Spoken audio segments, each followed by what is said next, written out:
Hey, pubbers, welcome to another Galactic Historian Office Hours. My name is Paul, Berserker01, Batman Shelley.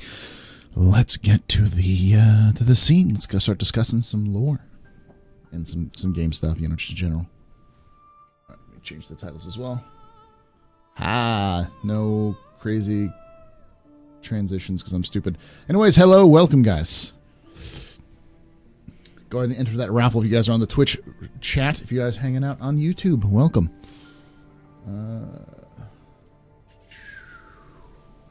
Hey, Trident, how you doing, buddy? Massacast, Lorna, Chris. Who else we got? Shady Phase. Welcome, guys. So, I'm going to talk a little bit about the latest lore bit, but feel free to ask any questions you guys have about lore. Otherwise, I'm just going to start getting into it.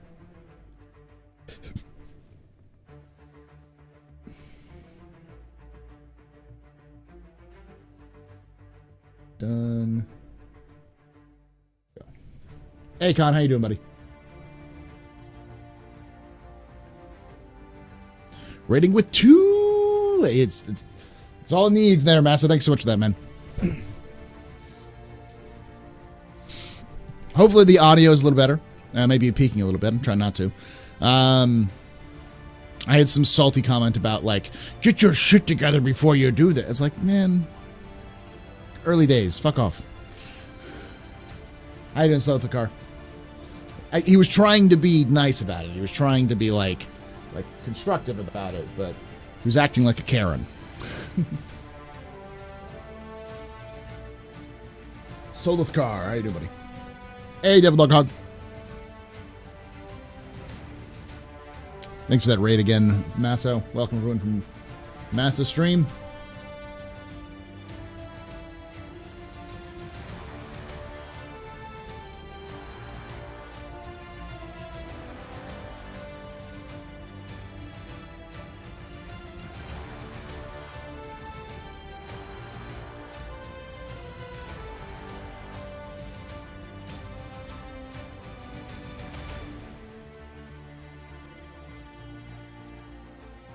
Hey, G-Sharp, how you doing, buddy? Who is this guy? Hey, Shadow Valerian, how you doing, buddy? Oh, I haven't done the retweet. That's the old retweet. Let me fix the retweet. Let me fix.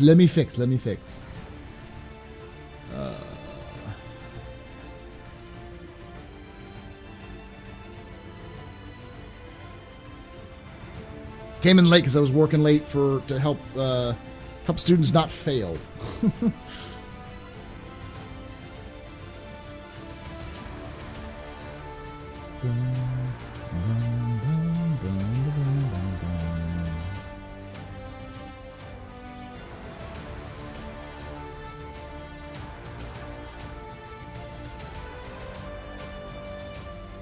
All right. Now try the RT. That should be better.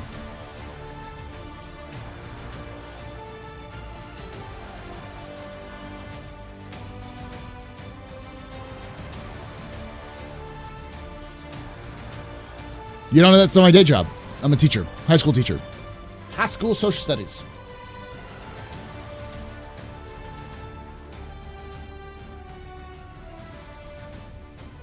Thank you, Devahog.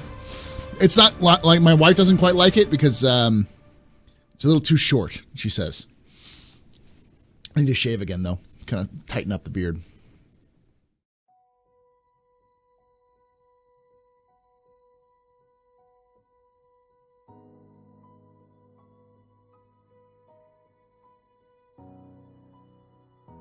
Thanks, man.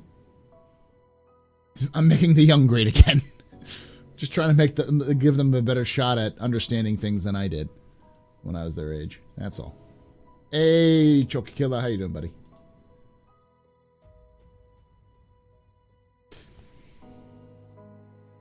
See, she doesn't...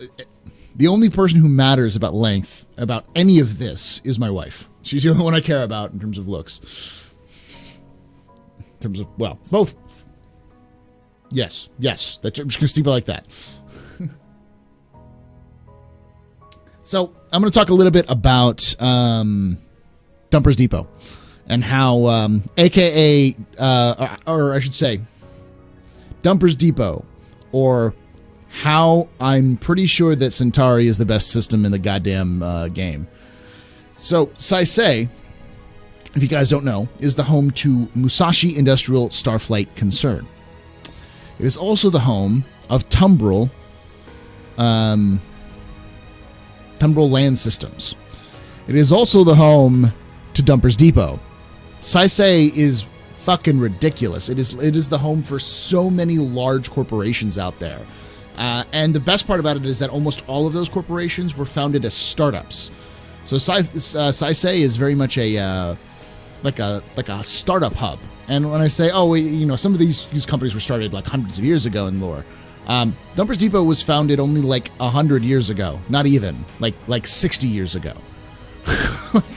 It's insane. And not only that, is that it's amazing. Like it was handcrafted before humanity. It was before the UPE was founded. It was created by a Japanese based terraforming company in the early days of human exploration outside of our solar system. It is one of the oldest systems that humanity has resided in, and it is still one of the most beautiful. Kind of, it's like it's more like San Jose. Not necessarily Silicon Valley, it's more San Jose.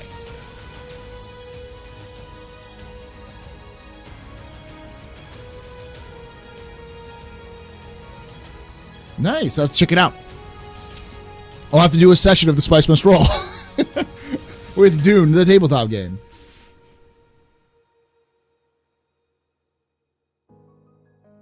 They released the latest lore post about Dumper's Depot. What was his name? It was Burner something. Burner Zeke.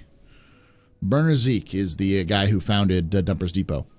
He was a poor kid in Saisei who really knew his shit when it came to technology. He loved taking apart things and putting them back together. And he went to a fancy, rich high school, but all of his friends, his classmates, were much better off. He couldn't afford all the latest stuff because he was there on essentially scholarship. And one day he saw one of his classmates throw away a perfectly good Mobiglass. It wasn't Mobiglass, it was like a data pad.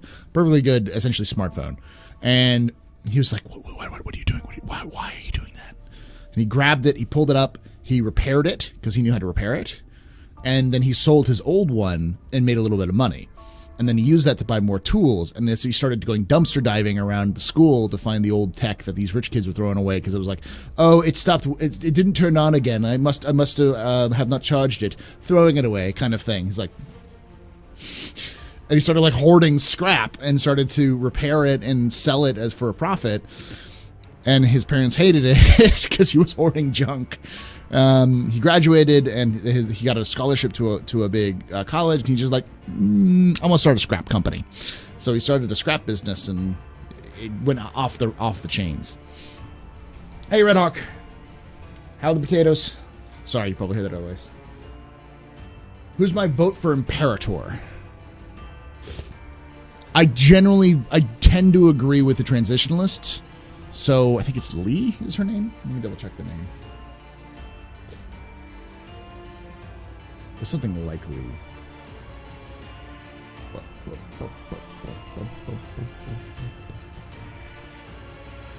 me see something. Or did I do?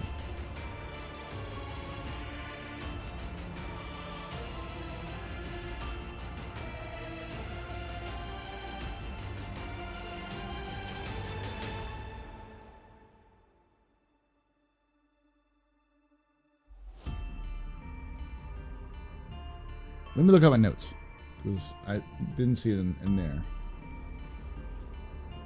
Nope, wrong one.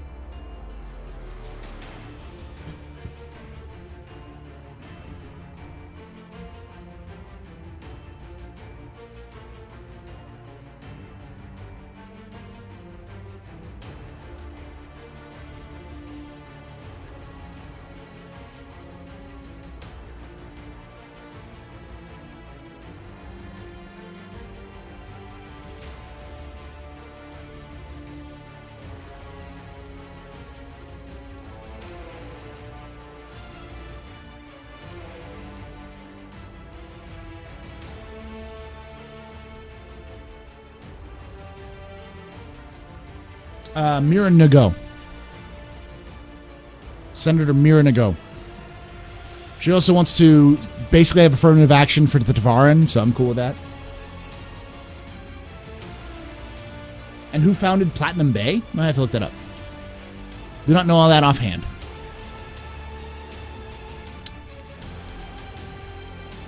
I don't know if we have a lot of information from them. We might.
Yeah, we don't have any knowledge that I know about Platinum Bay. They may have not been posted.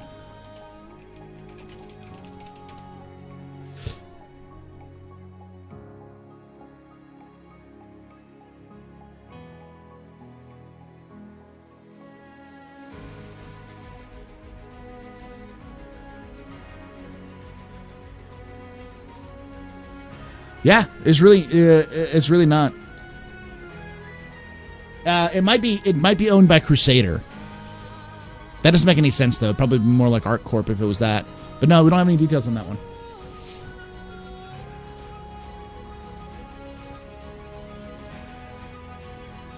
Listen, Extreme.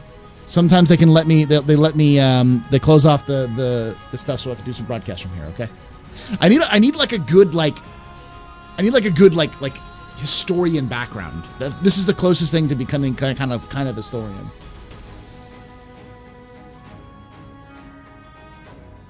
And a question: you looking forward to that first swig of fluid simulated champagne on the 890 jump? You better fucking believe it.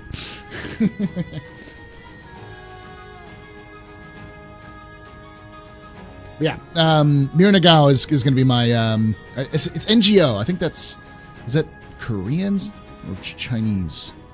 Yeah, no, it might be Vietnamese. Look up the origin of it.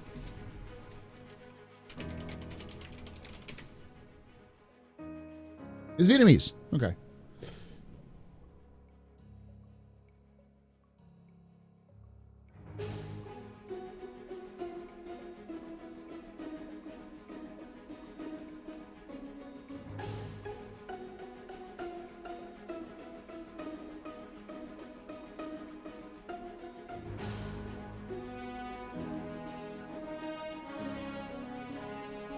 It is Chinese, though. It's Chinese and Vietnamese.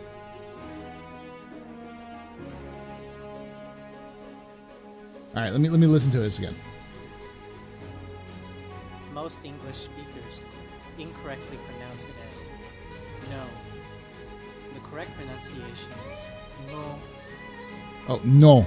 Okay. No.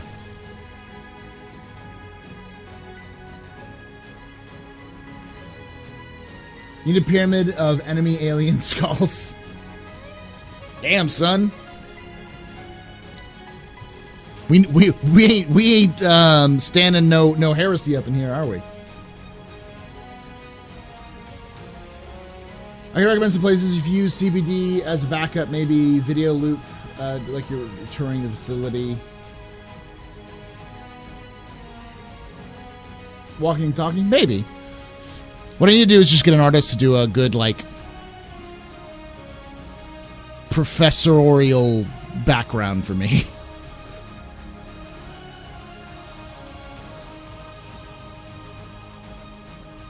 Question: have CIG said where we are in the Milky Way? They're all over the place. you could probably mat it onto an actual map of the Milky Way, but it's all over the place because some of the areas are much further away than like there's some places that have jump points that are jump points to places that are further, and systems that are closer to Earth do not have a jump point to it. It's all over the place. It's more of a random spot stop. So, what giveaway? Hey, that giveaway was for beers, because we use beers on our Twitch stream as a stream currency, and you use it to win giveaways when we do those. So let me do that giveaway real quick. Masso, good job.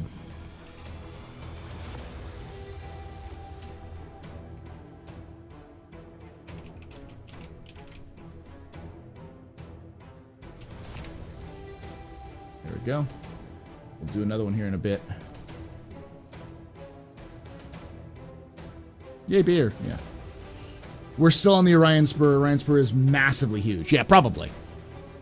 There's only 100 systems in game, and none of them seem to be incredibly far away from each other, from Earth.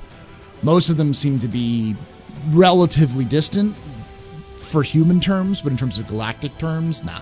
I think the closest you'd probably see is it's something like the Alpha Quadrant in Star Trek, you know, at most. The problem is that jump points kind of work like stargates, and that they're not necessarily connected to any given point. It's just they're all over the place. Then again, stargates you can go anywhere, but you know, as long as you have the address.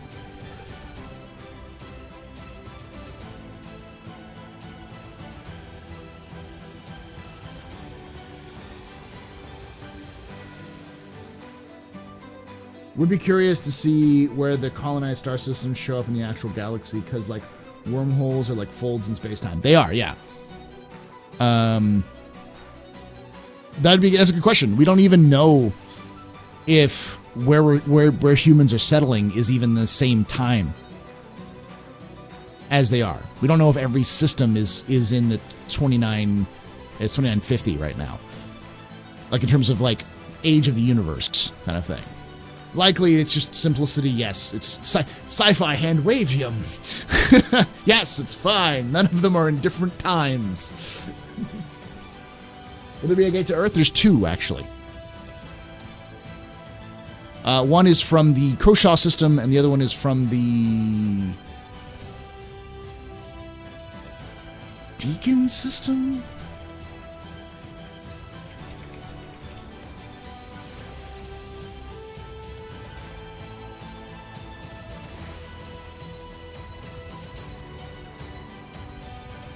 Davian system.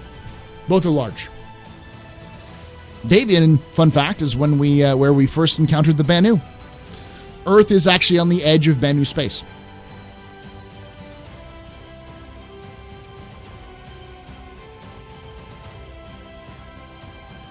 Exactly. It's happy hour somewhere, right? Extreme Tuberville.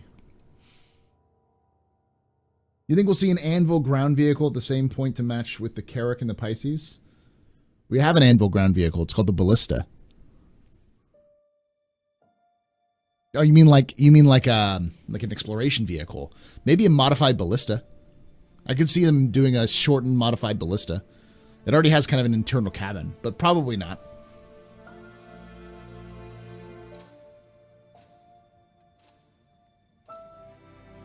Yep, Kr'Thak system is the first ever discovered system successfully traveled jump point by a human.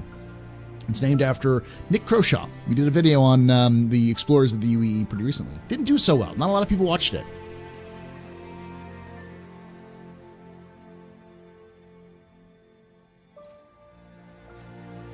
Well, yeah, that's the thing. It's like the speed of light is still a constant and still exists in the Star Citizen universe, which is why all communication is handled by probe or messenger. So you don't have faster than light communications. You have probes which will send, or you have broadcasts which will send information at the speed of light to a relay station near a jump point, and then that relay station will actually have probes which it'll load the information on and send the probe through the jump point So then when it arrives on the other side, it'll broadcast that information to the next relay station and continue forward, which is the reason why info running works in Star Citizen, because in theory, you can outrun messages with an info runner. Because even though it's going at the speed of light, it will take a time for those messages to be loaded into a message probe, and then that message probe being prepared and launched. It could be easily could be several minutes to do that kind of thing. Exclamation point GH, you can bring that up there, but down below you can find us. It's youtube.com/theastropub.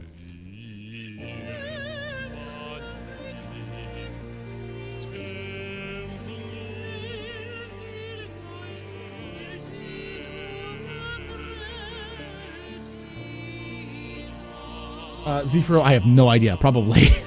In reality, I think jump points are actually wormholes in more or Einstein-Rosen bridges. In theory, they essentially work as 2 points in space-time that are connected together, and they bridge those points.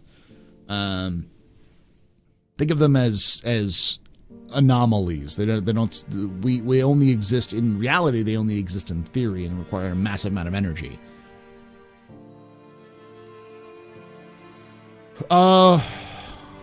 Currently, I'll probably be the same age as I am now, so I would have been born in my character. It depends on the character, but character for the that's actually going to run the Astropub is.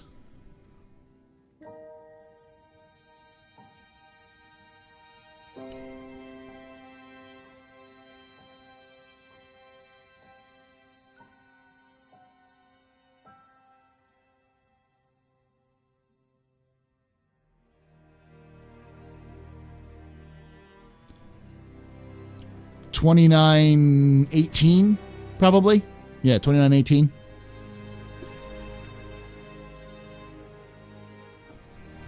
No, $29.17. $29.17. 29, yes. So that would be 10 would be 27. 20 would be 37. No. 27. I'd be 29.27. 29.27, based off my actual age. And this is going to shock some people. I'm only 33. I got a lot of gray hair because of my family, but at least I'm not bald. I'm calculating.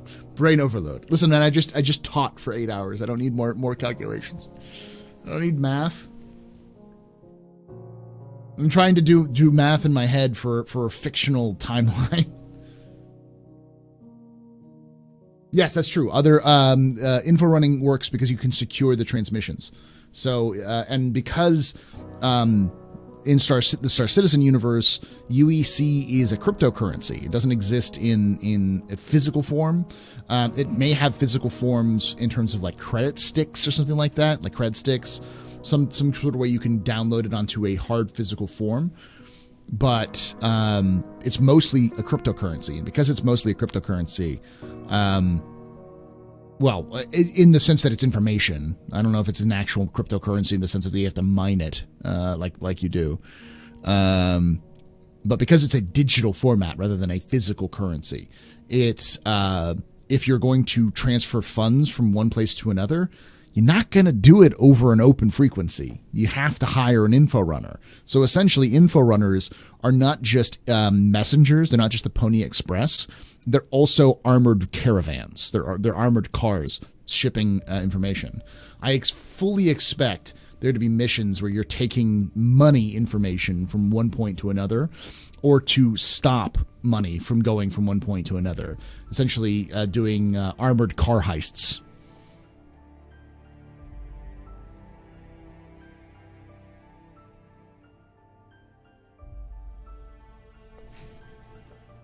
Not really going to have a huge setback. It's just space is fucking hard. People lived 150, 100 to 200 years in the Star Citizen universe, but for about 200 of that years was a space dictators, space emperors who were kind of dicks. And before that, you had other things. Now, I also know they also banned AI technology, and cybernetics only has so much. So the human body can only take so much.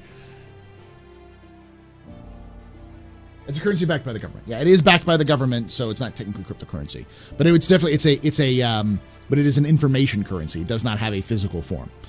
United Earth credits are not a physical coin. They're not paper money. It's all information.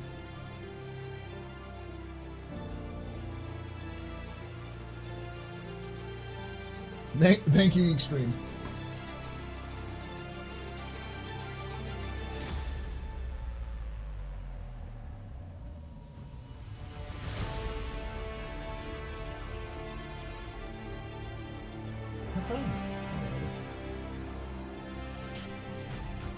You like the music in the background? It is Uther Riley.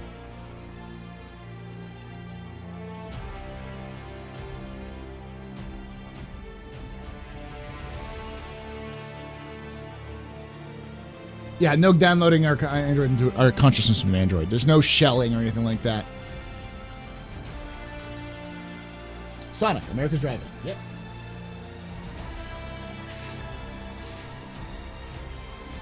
So Sonics are everywhere down here in Texas, so. And we had dinner, but then Cam was like, the dinner was terrible. We're gonna go get something to drink. I'm like, okay. Question: do I think crafting will find its way into lore like the Temporal Company story? Yes, I do. Probably aftermarket mods. It's really not that hard to think about it. Crafting is likely going to be tweaking more than anything else. It'll probably start with ship components, because you have ship components and you have internal components inside those ship components.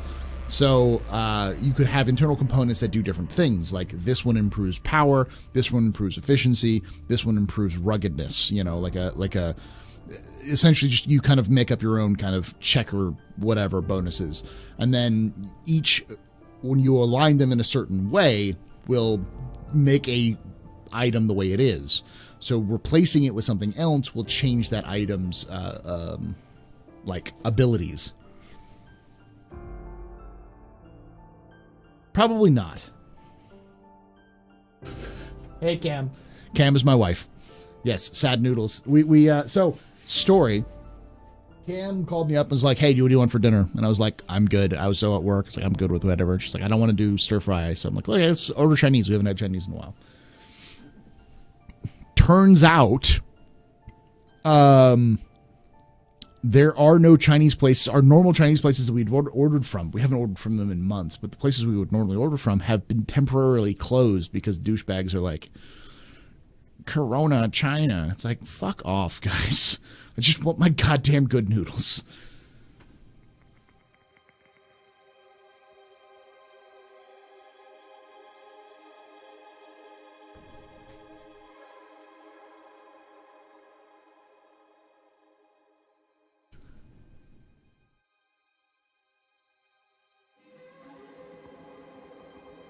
Do you think we'll have components into armor and spacesuits? Yes. I personally believe that that suits will have customization points, specifically for things like the backpacks. I feel like you could probably replace the gun points, the gun hard points, with like backpacks, kind of like the ones that do now, or other add-ons for later, because that's an easy addition. All you got to do is have specific points on the armor where the customization would be placed. And that sounds very much like what CIG wants to go with anyways. And they're going to have entire different armor suits for different environment conditions. Hot, cold, EVA, that kind of stuff. So. Hey, Tal, how you doing, buddy? I don't know. Like, they're all temporarily closed. And, like, the only thing I can imagine is because of the stupid Corona thing.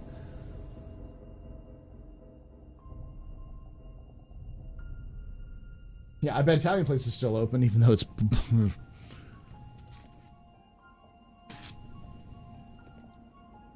That's pure RNG. Component modification seems to involve skill.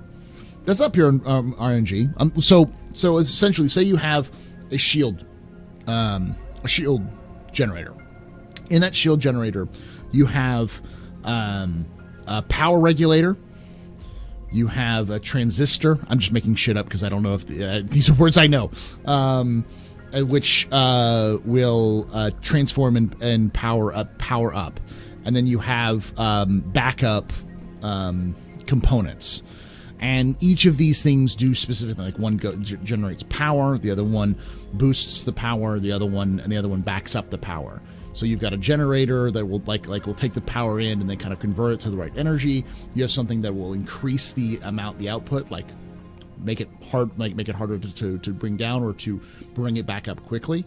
And then you have something that'll store it so that you can, even though the shields go down, it can dump that power back into the shields, and the shields just pop right back up again for faster recharge. Now, each system has their own, each shield generator has its own versions of those, and the way that they're aligned will determine the stats of that shield generator. Knowing which one does what, you can possibly swap them out and give that shield generator a boost of power or regen, but at the cost of losing, its initial hardness, like shield hardness, something like that.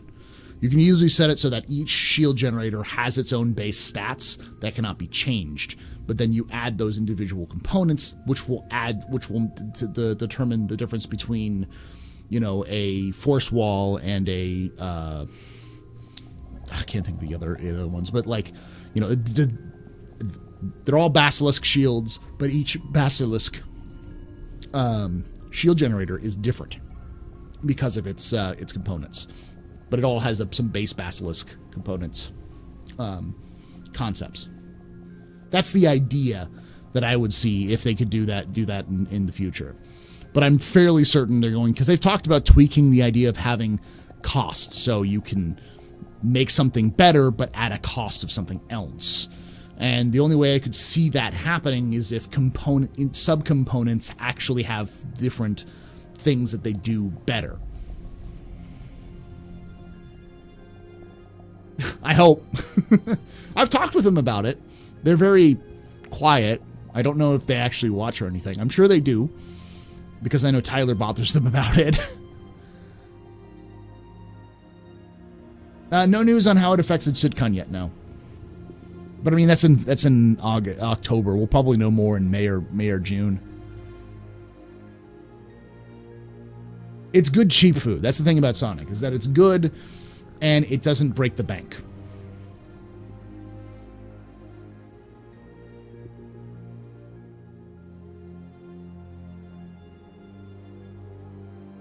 There is novels of lore. That's the reason why I made the Galactic Historian in the first place, because Galactic Historian was my attempt to contextualize lore. There's a lot of stuff out there. I see a lot of people reading the lore, like saying, this is the lore, we're going to read it, and take the basic idea of the lore and put it out there as videos, like hour-long videos talking about it, which is good. That's great.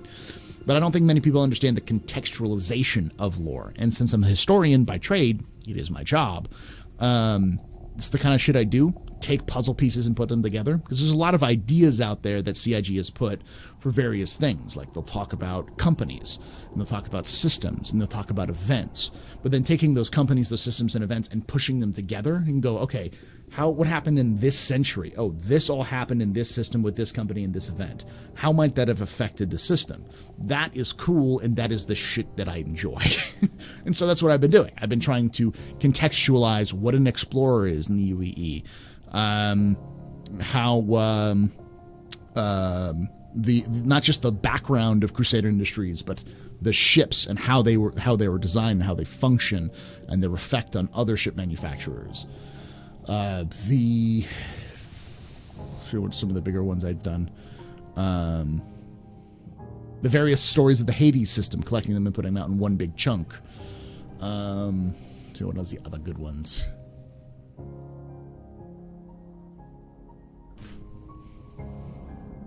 All of the lore behind Aegis Dynamics ships. Holy shit. There's a lot of lore behind Aegis Dynamics.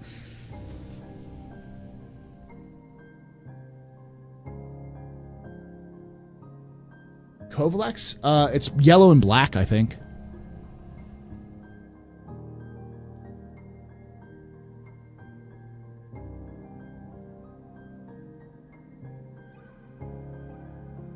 No, orange and brown. Those are their official colors.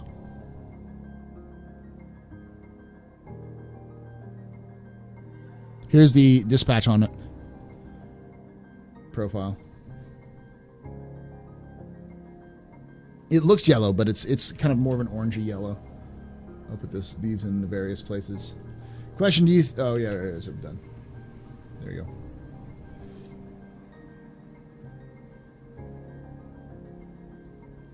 What about these places? Their packages are a lie. They are.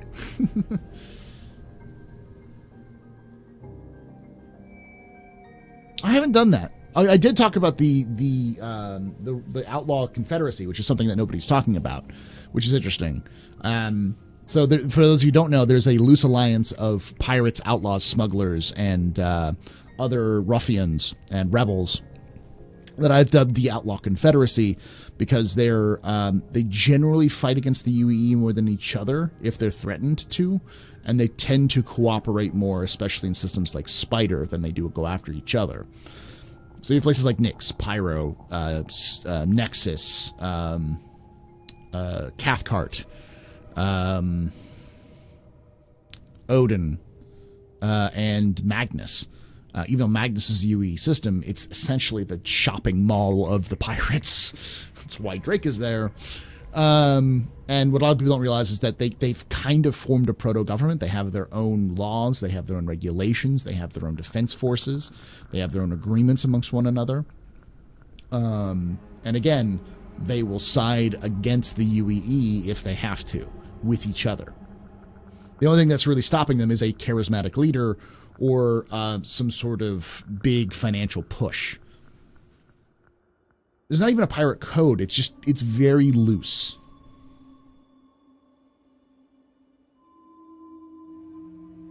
Oh, there's a Kovlex logo on it? I didn't know that. That's pretty cool. If it was, then it's definitely a nod towards Star Citizen.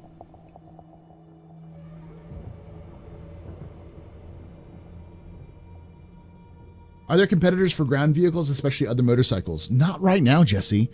Most of the other ground vehicles companies have collapsed. In fact, in lore, Tumblr went out of business. They only recently came back because a kind of an angel investor, a guy who was a big fan of ground vehicles, bought them back. Ground vehicles were actually going out of style in the Star Citizen universe. Because in an era when you can fly a spaceship, when a teenager can fly a spaceship, there's really no need for ground vehicles. So the only reason why you need ground vehicles is very specific terrain, very extreme terrain, or very specific instances, which is what Tumbril did best. They're very fucking rugged and very good. And that's the reason why they kind of beat out the competition and were able to hold on until the very end. And the reason why they're back is because nobody else makes ground vehicles, and there's still some need for it.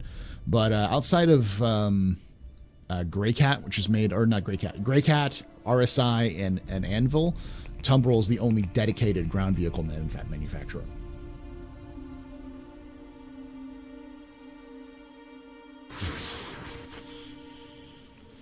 Do you think we will see the return of Cryastro? Yes, I think we'll see the return of Cryastro in terms of rest stops. Rest stops will probably be Cryastro rest stops back again. You know the lore of the moons of the Microtech to be mineable from lore? Yes, they should be mineable. They're very remote.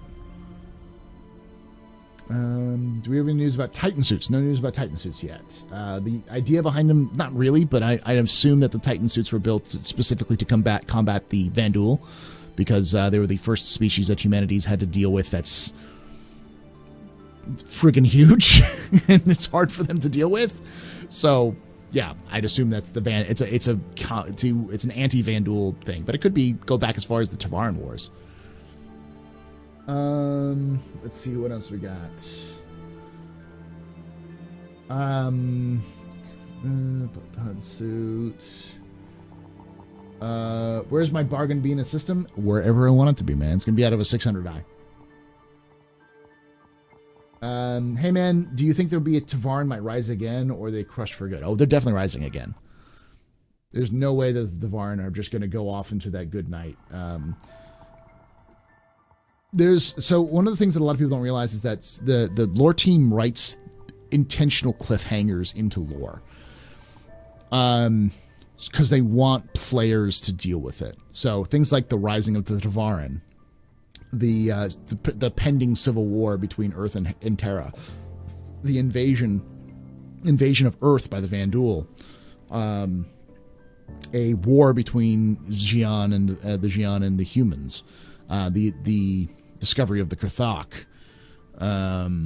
These are all like pending questions in the universe, and they're intended to be left open for players to help push that. They may have a narrative that they want to do, but they push a narrative only if the players seem to be pushing that direction, because they want to see, they're like, okay, so the players want to do this, let's show them the consequences. That's how they like to tell stories. Do I think we'll see the return of Kr'Thak? I already said that. Oh, my Dragonfly doesn't count? Your Dragonfly is a hover vehicle. So, hover vehicle is a little bit different because they can also be used in space. Question, this is a semi-related question. What is the official lore about common spaceship ownership? Is it common as owning a car today? I actually did a video on that way long ago on it. Yes and no. It depends on where you are. If you grew up in a core world like Sci-fi or Terra, likely no. You probably wouldn't have owned a spaceship because you didn't need one. Spaceships are affordable, but if you live in a modern metropolitan area of Terra, if you live in New Austin, you don't need a spaceship. You have public transportation, which is ridiculously efficient and will get you anywhere you need to be. So you probably won't. And if not, then you also probably have public transportation in the form of shuttles that'll take you to places. So you don't even need to own your own spaceship, or you can take a taxi, that kind of stuff, or space Uber, whatever those things. It's all in spaceships. You would only need it. Think of it's more like modern day Japan or Europe, where car ownership is only if you need it, rather than America, where there is no infrastructure in terms of public transport. But out in when there is no infrastructure, way out in like the frontier, yeah, people own their own ships. It's part of daily life. In places like like Bremen, yeah, people own their own ships. That's the reason why Consolidated Outland exists, is because places like Bremen don't have the infrastructure that places like Terra do, but they're growing and they need people. So everyone needs ships to be able to get around, because they don't have the like enough ships, like public transport ships, to get around too. So a Mustang, making the Mustang make sense because you can compete with RSI's basic bottom model with a local company. Silas Kerner, baby. But in terms of like the position of like players in the universe, we're the middle class. We're the upper middle class compared to everybody else. There are people who are much higher than us, and a lot of the universe is much lower than us. Players are kind of that burgeoning middle class. When does St. Patrick's start? It's the 17th is St. Patrick's Day. Do you personally want to win Centralist or Universalist? Man, you're not even going to put in the Transitionalists in? That's cold, bro. That's cold. They have no chance. I don't like the Centralists. I don't like the Centralists at all. I don't tend to skew towards their xenophobic mentality, because I think it's just dumb. Universalists are a little bit too wishy-washy. But if I had to choose between Centralists and Universalists, it'd be the Universalist. I just don't want the son of the current Imperator to win, because that would be dumb. Will ships have transporters like our planes now? Yes, they will. They sort of already do.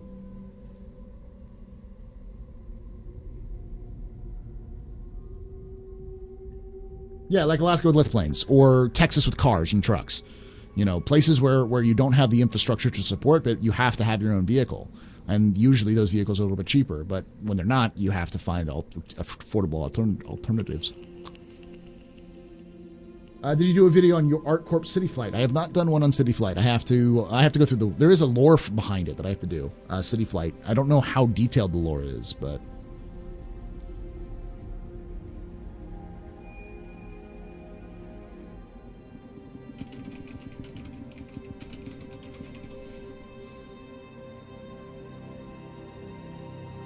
yeah, I don't think it's the end of it.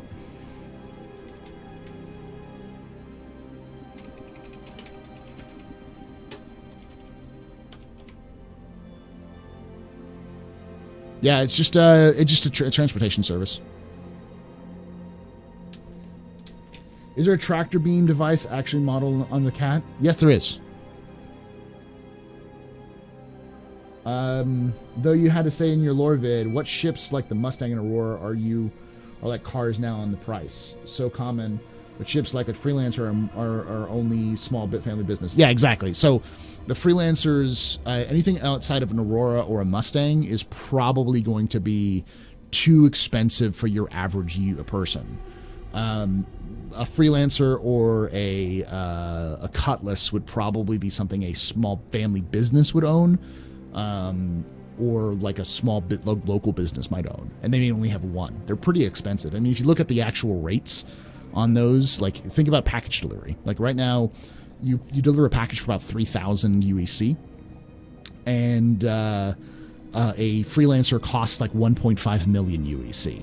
So if you're a package delivery company and you have, like a local package delivery company and you have a Freelancer, that means you have to do enough routine deliveries to support the maintenance, the purchasing, the maintenance, and the upkeep, maintenance and refueling of that Freelancer at that price.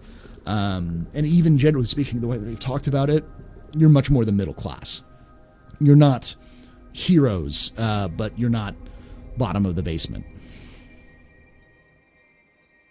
So if you own if your character currently owns a Freelancer or up, you are a small business person, essentially. If you own an 890 jump, you are a fucking rich bastard. That's what you are. Do I think some of the weapon factories would be new manufacturer ships in the verse? The only one that I think would probably make ships would be Kruger. None of the other ones really have the things. I don't know if we'll have a new ship manufacturer. Probably not. The other thing of note is a personal vehicle is city size. We have an excellent bus system here, but it's so small that you can, on the other hand of town, before the bus gets there. Yeah, that's the thing. Most people are going to be concentrated in the Star Citizen universe. Most people are concentrated in large cities, and these cities are megalopolises or huge metropolises. You don't really have suburbs of cities in Star Citizen universe because of the nature of space travel. Having suburbs means you have to have transport out, and when you can build insanely high buildings, there's no point. And since most people are used to roughing it, it's not like modern day where people are like, I want my McMansion. Like most people are used to smaller accommodations because they travel in space. So like luxury apartments would be something like a modern day condo would be like a luxury home for people in this universe, because they also don't need a lot of stuff. A lot of their stuff has been condensed into smaller and more multi-purpose devices. So having a bed, a living room, and a shower is all you need. You don't even need a TV because you got your mobile glass.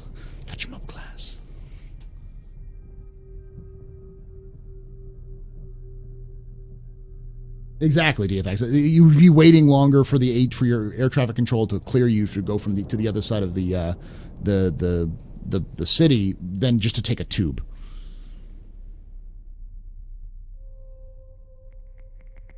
People do want land. The problem is that land is only going to be available on the frontier, and if you're buying land on the frontier, you probably already have a ship.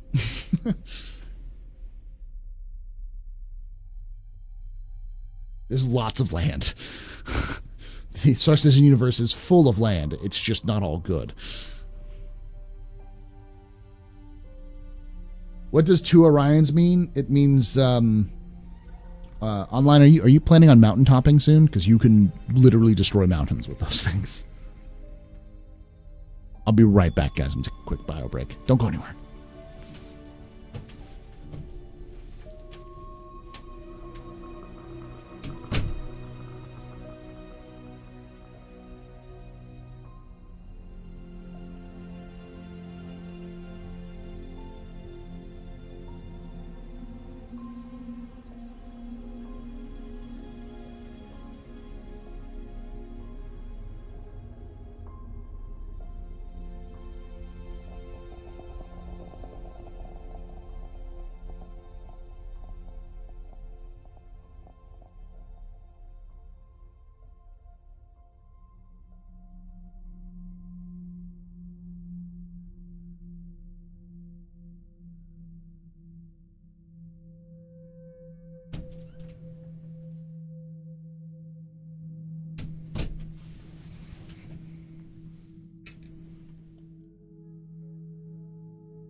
People want amenities more than land. Yeah.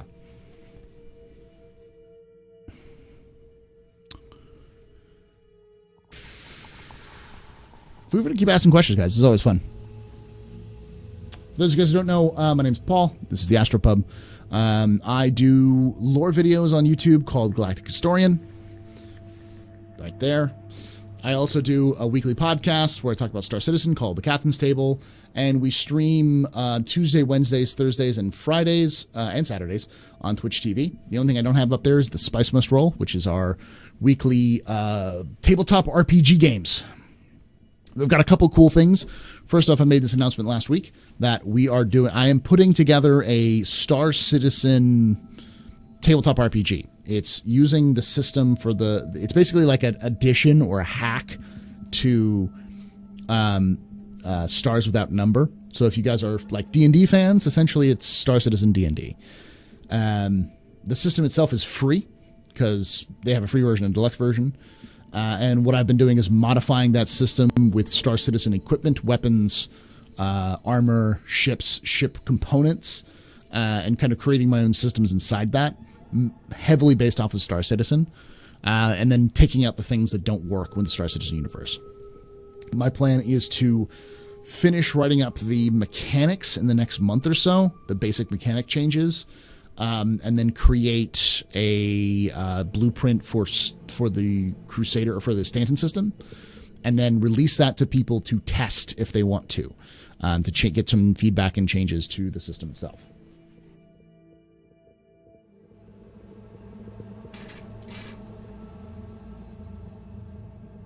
So, question: how far do you think customization of vehicles and armor, i.e. performance and visuals, besides standard purchased modules? I think that CIG will push that as far as they can get it. I think they're just getting the base implementation first, and a lot of that will do the rest of the way.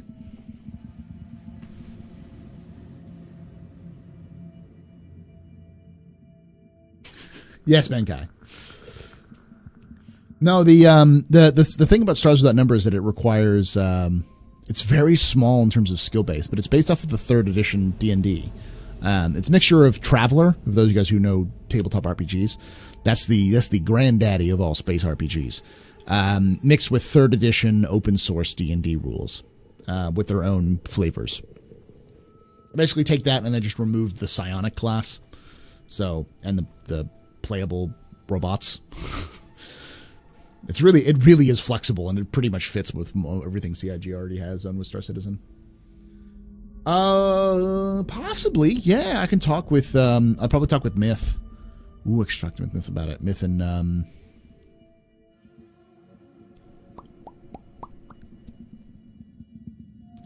Mike. I'll talk with Mike and Myth. Myth and Mike on St. Patrick's Day. Traveler's a fucking amazing game. It's also frustrating, but it's fun.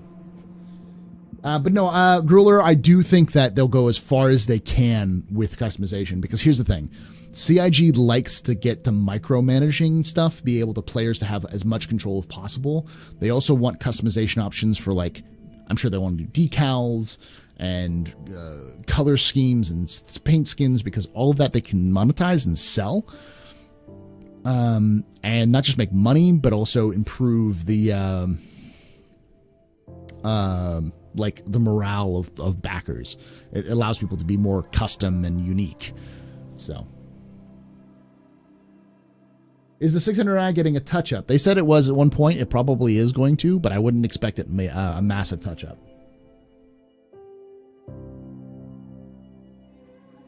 Land is nice, but land is only nice if you have basic needs of life. Life met. Having those needs means that you're probably near civilization. Being near civilization increases the price of land. So what happens is, by the time you've got a good infrastructure, good schools, and good entertainment, land is hellaciously expensive. Yep.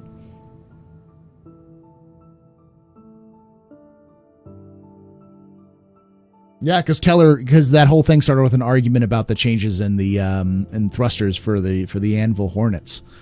Yeah, he's massively modded. Now, I think what CIG meant by massively modded out Keller, like a Super Hornet or Hornet that Keller had, was that it was all custom parts, like custom shields and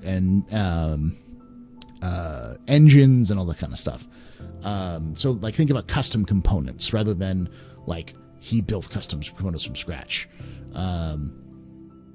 Though I again with the tweaking and the kind of crafting system that CIG has talked about in the past, I could see it very, very, very, very deep customization system.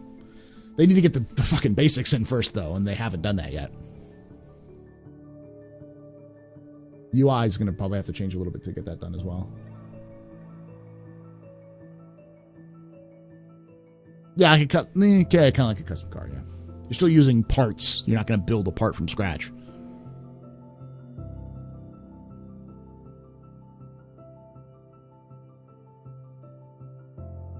Any quick insight and you can give us into the Aegis Sabre, or is that planned to your part 2 of Aegis Lore series? It is. God damn. I'm surprised people haven't been bugging me about part 2 of the Aegis ships. I need to do that. I'll probably do that before the summer ends. But it is part of that. I will tell you that the Sabre itself was built for a competition for the competition that the F8 won with the UEE. But Aegis is very smart because they've been selling to the civilian market recently, and they knew that they could release the Sabre to the civilian market while it was still undergoing trials with the military and make some money. Think AR-15. You know, the AR-15 was available for the civilian market almost the exact same time it was available for the military while it was still undergoing military trials, I believe, because it was privately okayed. So, same idea. So the Sabre is actually a failed military concept, but because it was already accepted by the public, the military actually adopted it, just not for its intended purposes, which was to replace the Hornet. The thing that replaced the Hornet is the F7, the F8 Lightning is the thing that replaced the Hornet. Fun story: the Buccaneer is also part of that, I believe. Unless it was just a modified cutlass. I think that was just the one that was the modified cutlass. Because Drake knows how to make cutlasses, and they make them all in all different shapes and sizes. But another fun fact, and this will come up in the video as well, the Sabre is simply a modified Comet.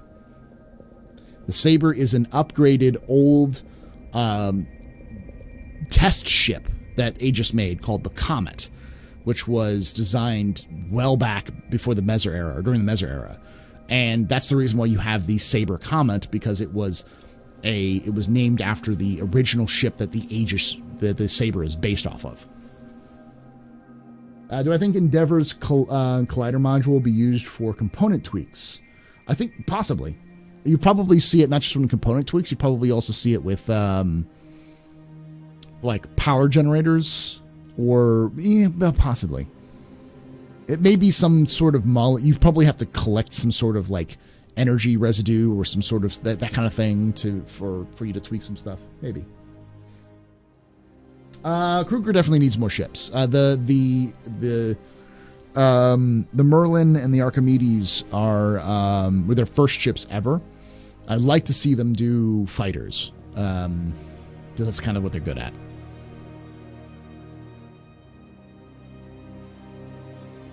Do I think some of the lost ships in lore will be found by players? Yes, I do believe that the ships that have been lost will be found by players. More Crusader.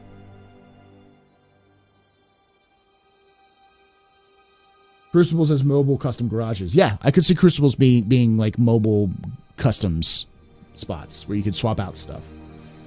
Especially since it seems like CIG is going to move towards the direction where if you want to like get a new part in your ship, you got to put it in your ship rather than like being like, I'm gonna upgrade that, and that. Oh, I'm done.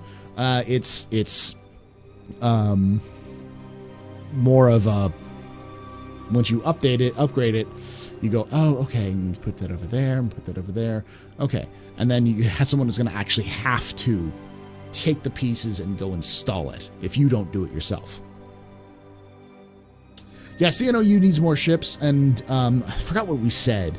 I mean, I mentioned something on a captain's table where like a medium ship from CNOU would probably would work, and like a mining ship I think would work with CNOU, because that's that kind of like, we're gonna make mining more accessible, or salvage more. No, salvage is Drake. Maybe it was refueling. It was the refinery. It's like a medium refining ship by CNOU because it's like, we're going to give you the power to make your own fuel. And then it couples well with the Mustang Beta and the Mustang series as kind of like general use, light fighters, light ships, and then the Pioneer is to build your outposts, and then you have a mobile refinery to refuel your ships in situ in the location kind of thing. What is this, YouTube? Dave Morale, go away. It's both YouTube and Twitch. I just do it for this, for the Galactic Historian stuff. So, will we see aliens in game shortly after Squadron 42? We'll probably see them before Squadron 42. If they have the Tevarin ready for Squadron 42, we'll see it in Star Citizen before Squadron 42 releases. Likely the same with the Vanduul.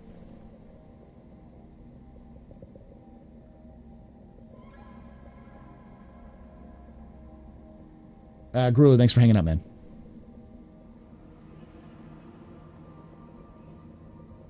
Yeah, refining would make sense. Refining, so taking fuel, raw fuel or raw ore, and then refining it down to better material to sell makes sense. Either refueling in situ or to take the mining stuff that, like, you have a mining base. You build yourself a mining base with your Pioneer. And then you need to take all that raw ore and do something with it. Well, you have your mobile refinery, which you can load all that stuff on, refine that shit down to its to better usage, send the refiner off to the market, sell it, come back to your little pad, and you can escort it with Mustangs. I could see that being a CNOU kind of like niche right there.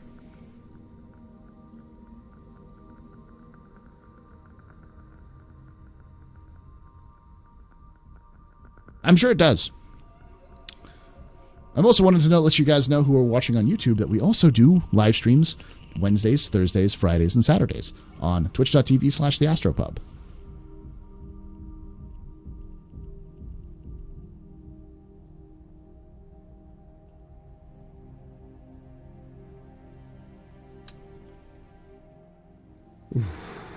Just seeing alien vendors around Stanton would be nice. It'd be nice to see some Xi'an or some Banu selling stuff.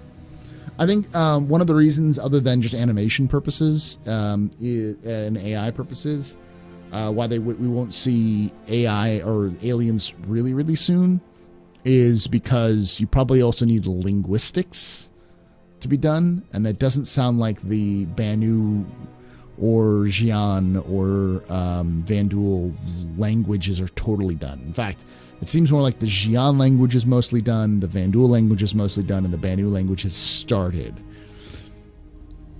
And we don't even have the Tevarin.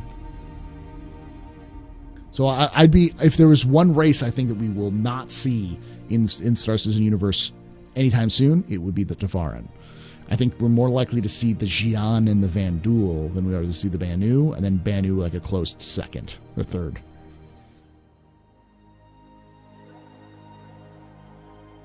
But I think we'll start seeing the Tevarin language once we see the Tevarin design language in things like the Prowler. Yeah, let's get that retweet going on, guys. Retweet. We're at 10 retweets, so let me do some more points for people. Active.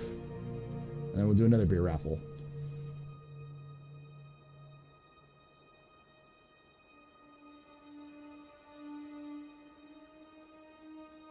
Man, had people been speaking at 2949, that's going to be pretty close to complete.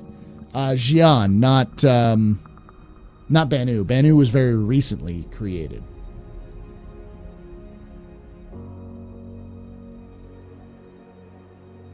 Yeah, they are carrion, so partially rotted.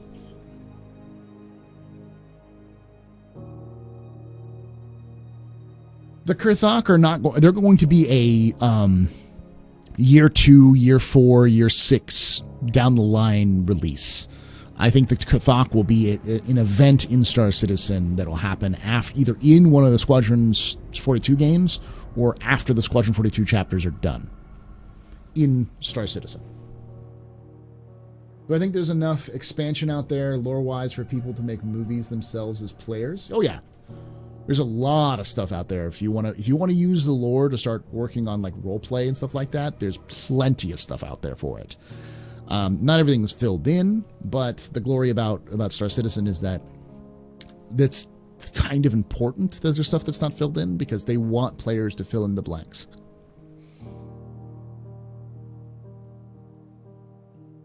How rare do I think Prowlers purchased with RL money will be in the verse? It depends on with RL money. Oh, depends on how much they sold them, how many they sold. In terms of like in-game money, they're probably somewhat rare, but they're made by Apoa, so not Apoa. Apoa is Xi'an. Asperia. They're made by Asperia, which just kind of, they're the exotic manufacturer that makes alien ships. So, how do you become a citizen in game so we can vote in an election? North Polar, you have to serve in the UNE. No. Yeah, UNE military. That's the only way you can do it, and the only way you can get serve in the UNE military is to play Squadron 42.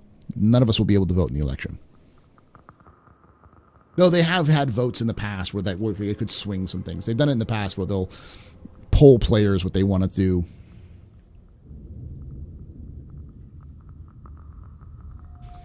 Someone will find a jump point to the Kr'Thak system, and the Kr'Thak won't be happy about it, violently displeased. Yeah, they probably will, but that'll probably be right before an actual release. The glorious thing about jump points as a game mechanic is that you could just put them in and not tell anybody. And you can put them in anywhere. Like, once you have 7 systems in, that's 7 systems worth of places you have to search for a jump point.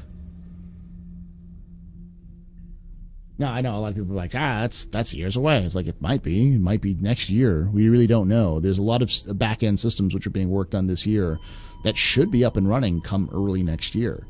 Things like server meshing. We're getting the client refactor. We're getting the physics refactor. We're getting physics engine working. Lots of things like that are being worked on right now. iCache. And a lot of that stuff seems to be, at least CIG seems to think they're going to be falling into line here in the next couple of months. So, yeah. Mako is not a bad... Was the Mako the combat variant outlaw? Because I still think that the Reliants are garbage. The Corey is garbage. You're bad, Corey. Go home. The Reliant Corey sucks. I'll call it the Corey because some people say it's the Corey or it's the Core. It's like, no, it's the Corey. Fuck off. That one and then the Newsvan variant. They're both worthless. The Tana, I guess it's Tana, and the Mako, I think it's the Mako, whatever the science variant is, Sen. The Sen and the Tana, I think, are the absolute best options. Whatever, it's the Corey.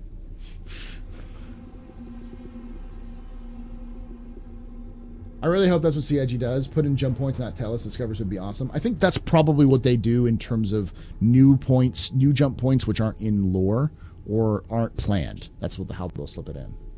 The Sen, thank you.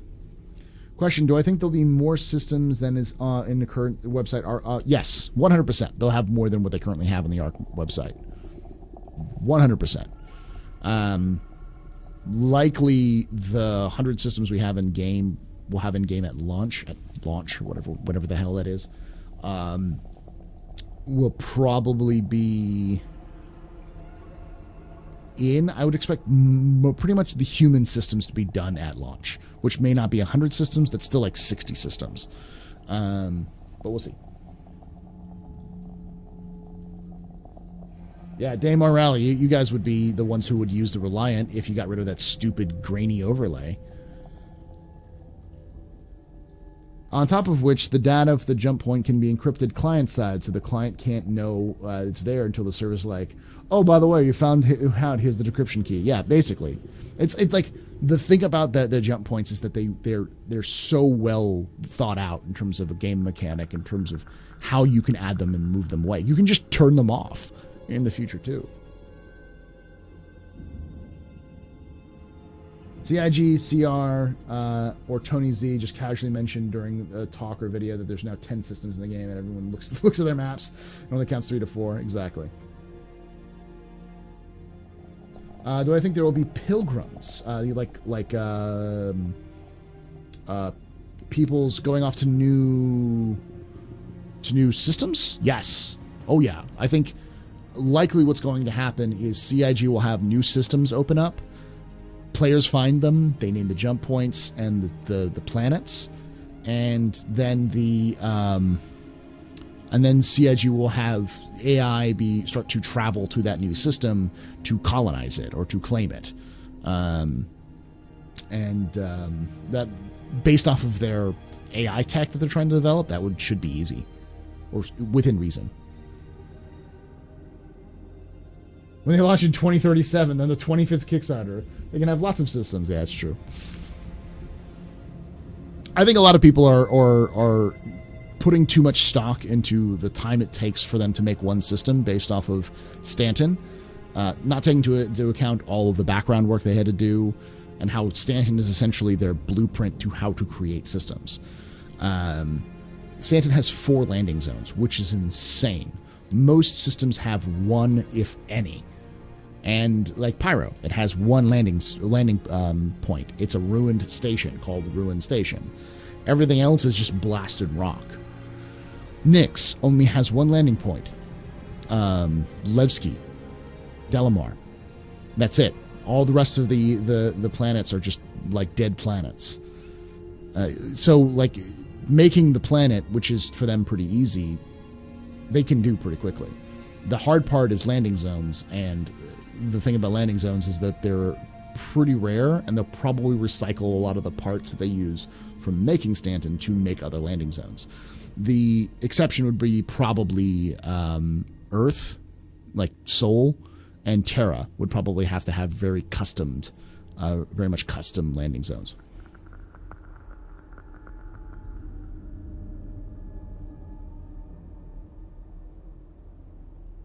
Humans, the class of humans that can reverse. What do you mean by? Oh, you're talking about pilgrims, like from Wing Commander. No. That's probably they won't have those. That's copyright to EA, I think. So they wouldn't be able to use those. How much player-driven naming occasions do you think would be available for players? I think likely if they do it, they'll have some sort of system set up where if you discover the new system, you can go get it registered with the UEE. Similar to like if you have a new outpost and you have pieces of land, they'll do the lands portion first before they do discovery of jump points, because I'm sure you'll have land claims that you'll have to name. And then there'll be like a foul language filter that they'll use where you're like Penisville, and it'll be like, sorry, this is an invalid name. You know. Yeah, I don't think we'll see pilgrims or anything like that in Star Citizen. It doesn't fit in with the Star Citizen lore to have something like that.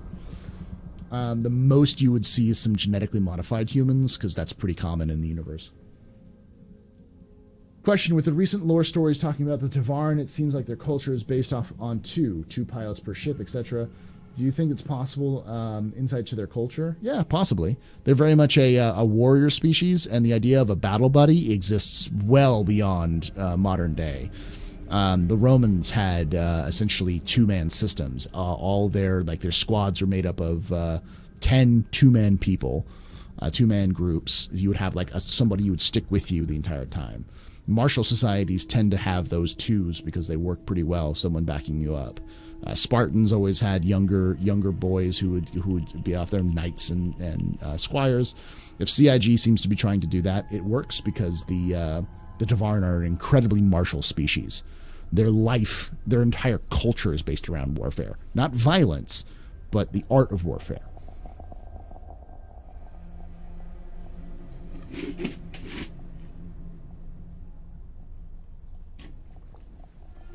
What about planets with unique features like Lava Planet? That's one of the things they're working on for Pyro. If you've been to Microtech. If you've been to the Obsidian Fields, the Obsidian Fields in Microtech are essentially an area of nothing but obsidian, and you can actually hear the gurgling of lava underneath the surface. So they already have some of that already planned. The water worlds require them to have the water tech, but most of that is also going to be interspersed with islands. And forests, they already kind of have forests with microtech as well. They just need to change the, like how they populate. They use the same kind of tree generating technology you have in The Witcher and the Elder Scrolls games. It's a tree tool that they've modified for use as well. So, like, the only thing I can think of that they haven't done is a jungle world, but we've seen them before with jungle-like environments, like in test levels. So we know they can do it. Besides, this is the Kr'Thak team. Like, literally, the dudes who are doing this built the original Cry engine with the original, like, Crisis. So, jungles they can do.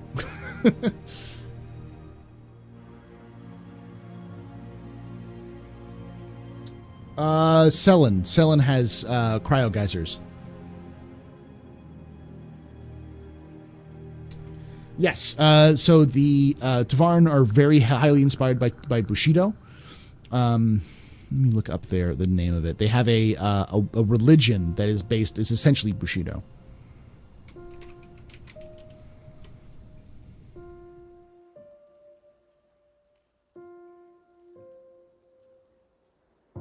Rijora. It's a warrior code similar to Bushido is what we know about it. But Rijora, they have temples and are likely similar to Japanese temples in that kind of sense. Think of the Tevarin as a mixture of Japanese culture mixed with the Spartan culture, and the emphasis on being light and mobile, similar to the Mongolians. Though they're not as more like, it's hard to put, really hard to place it. Maybe African warfare, much more mobile, much more lighter weapons, because their primary cultural weapon is a spear. And their leader is called the Warlord. Just the leader of their species is called the Warlord, and it's chosen by the people.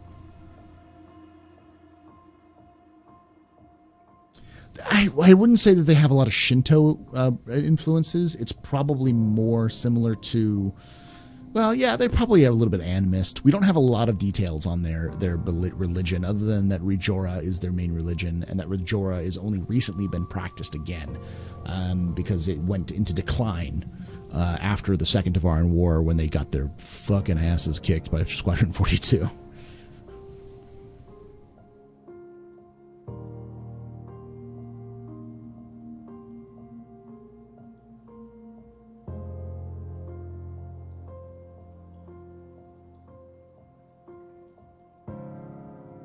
That one planet? Yeah, green you're talking about. It's Rijora is Rijora, Rijora. It's pronounced Re. It's like Re. Jor, J-O-R, Jor. Ah, like A-H. Rijora.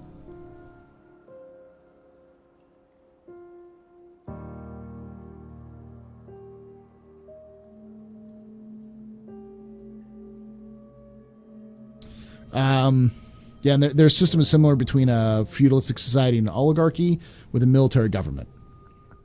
So similar to shogunate Japan. Think of it like that. But everyone has their place in Tevarin culture. In the original Tevarin culture, everyone was considered equal, but the military were the leaders, kind of thing.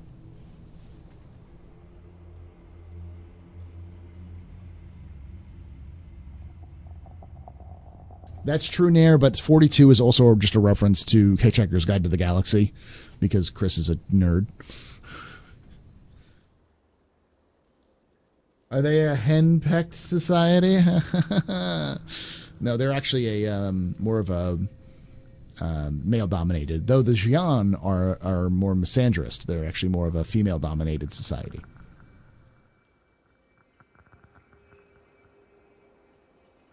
Let's draw that winner for them beers. Them beers. Beers. Masso, I'm going to repick that because you won the last one.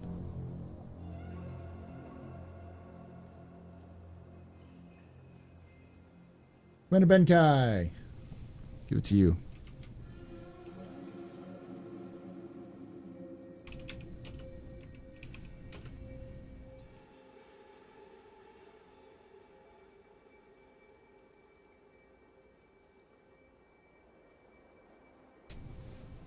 There we go. Damn beers. Let's do one more giveaway real quick.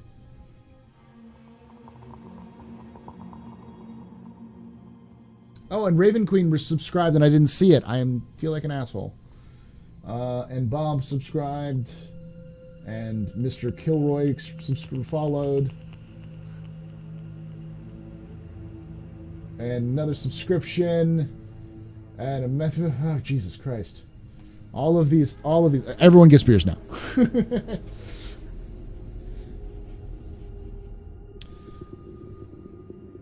Oh, no, it's Corona.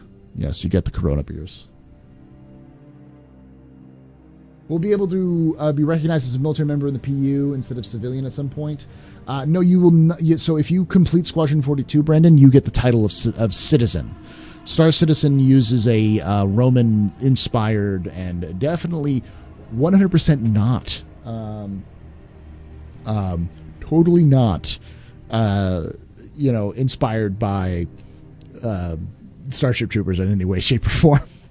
But it uses the original idea was based off of a Roman idea of service is required by all citizens to gain political power. It wasn't an enforcement, but it was expected of Roman citizens to, especially if you were upper class Roman citizen, if you were of the horseman class, the kind of the knightly class or above, you were expected to join the military because you needed service in order to become a senator, in order to get qualified to become a senator. Though there wasn't anything codified. So in Star Citizen, it's the same idea. The only way you can vote in major elections and hold lots of some rights about things like owning a large corporation and making it easier to travel between system to system is to become a citizen. And the only way you can become a citizen is if you serve in the military. Would you like to know more? Yeah. The verse that virus that affects all species. I don't know if it does have a virus that affects all species. They haven't really gotten into the details about the viruses in Star Citizen. Though I assume that there are some viruses that have jumped between different species. Just because of the hundreds of years of exposure between the Xi'an, the Banu, the Vanduul, the Tevarin, and the humans. Would you like to know more? Yeah. But so Brandon, essentially what you're asking about is instead of having civilian status, you are. Does Mars have an army? I'm sorry, Dark Goth, I didn't see that. Does Mars have an army? Mars is part of the UEE. There is not a lot of information about what happened pre-UPE, but it is very likely that Mars was an independent state at one point in its history. It is the first planet that had ever been colonized and terraformed by humanity. But it was a lot of rough roads for that one.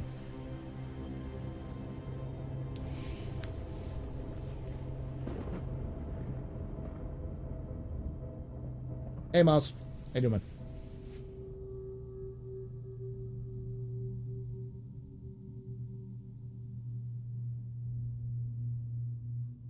Yeah, Mars may have had its own army at one point. There's also rumors of the Unification Wars that may have happened sometime around the same time as the UPE. The problem is they fucked up all sorts of lore in the UPE.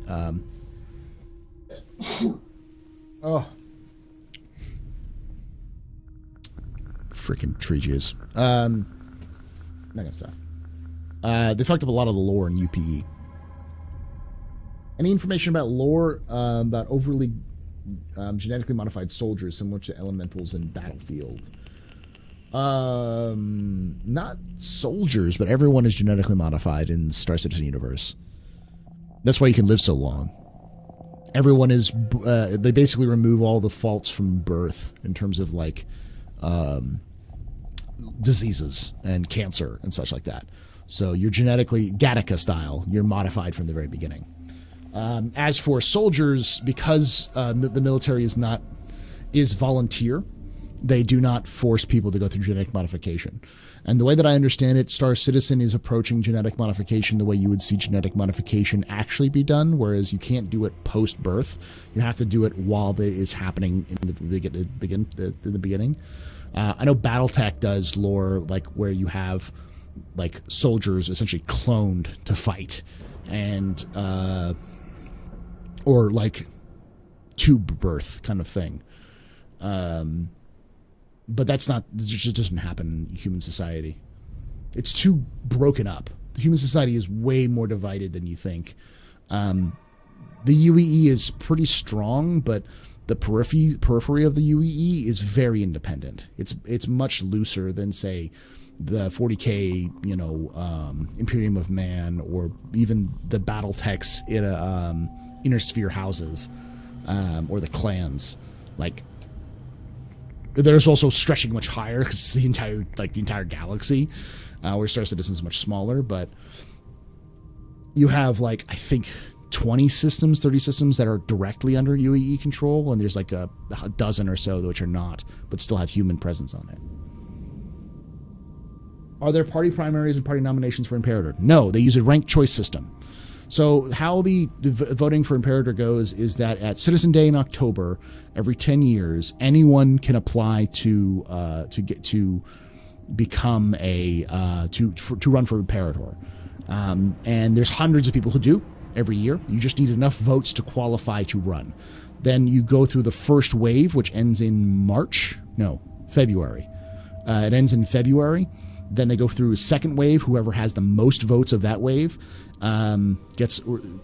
whoever who's the top 10 with the most votes gets to stay in. So the top 10 people or stick around. Then the next wave goes down to 5. And then the last, those 5 are the ones you vote for Imperator in the next October. They don't have a party system the way the United States has a party system. They do have a party system, but they don't have primaries. It's just a wave of ranked choice. In fact, the current Imperator, there are 2 Universalists that are running, 3 Centralists, and 1 Transitionalist. And the rest of the 4 are all independents, 2 of which have similar backing to, or similar ideas to the Centralists. One is actually they're all really similar to the Centralists.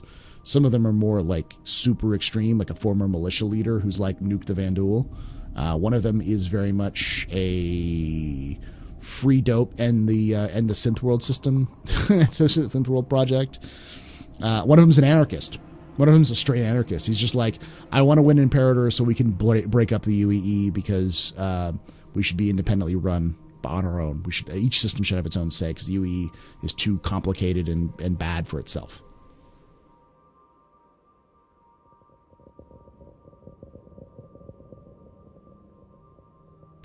Yes, there is Pax Humana.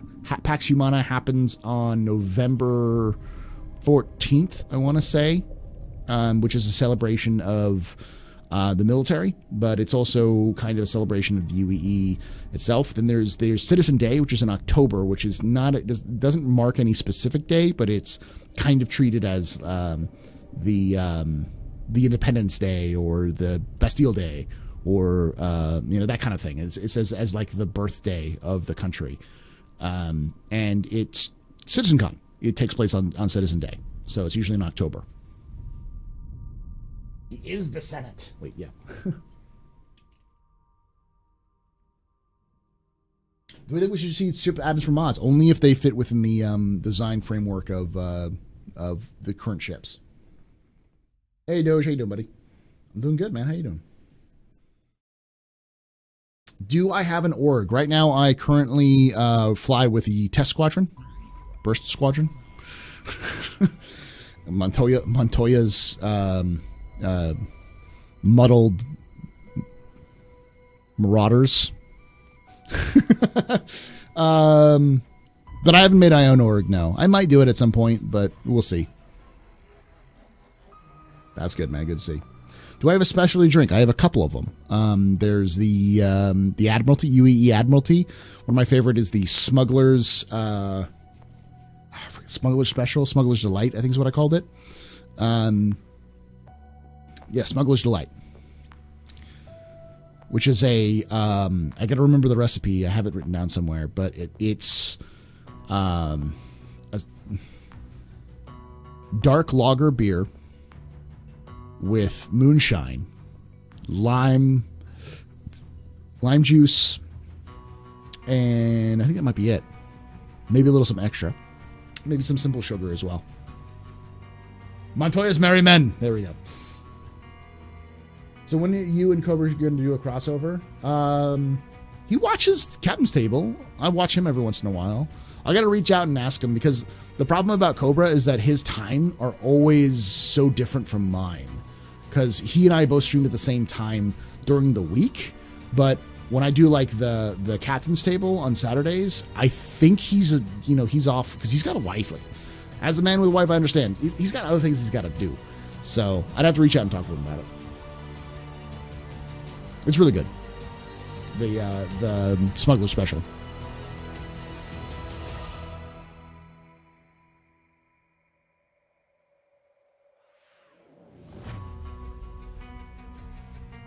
Where did Montoya get his name? It sounds a bit Japanese.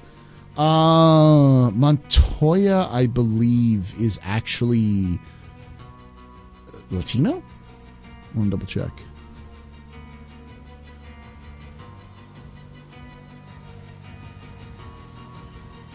Yeah, it's a Spanish name. It's a Basque name. I know Montoya himself is, I think, South African. Is his original, like maybe his one of his fathers from South Africa, but he may also be from Latin America.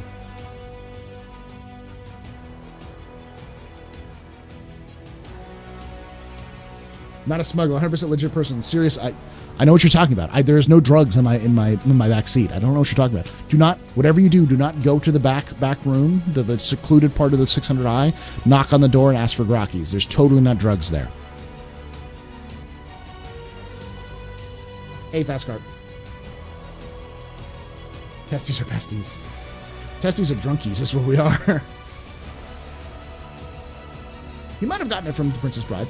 Because that is one of the names from Princess Bride.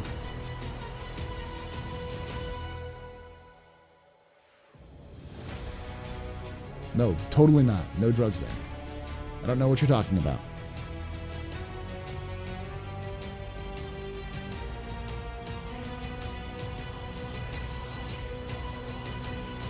My Mercury's clean, only spare parts in those nooks.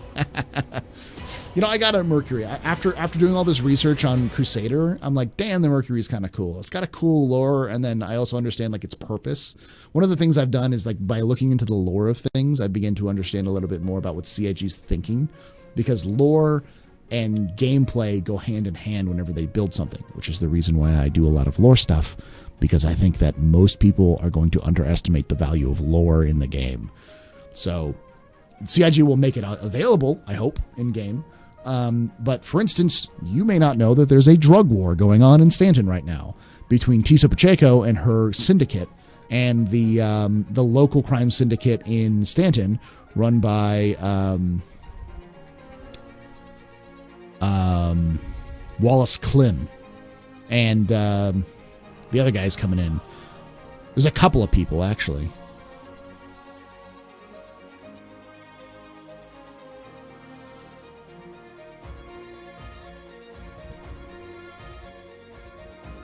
Roadmap.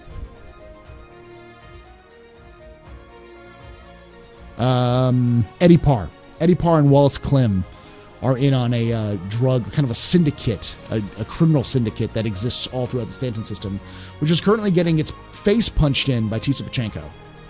So Rudo is a independent contractor. He is essentially a he's essentially a job board for criminals. They come to him with contracts. He takes those contracts and gives them to private people who have no connections with the Nine Tails or the Nova Riders.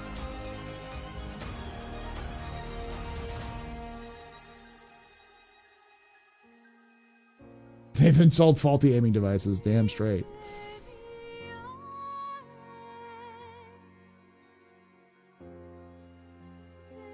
Yeah, there's a lot of lore in Star Citizen. There's a lot, which is another reason why Galactic Historian exists, because it's going to take a while to filter through a bit.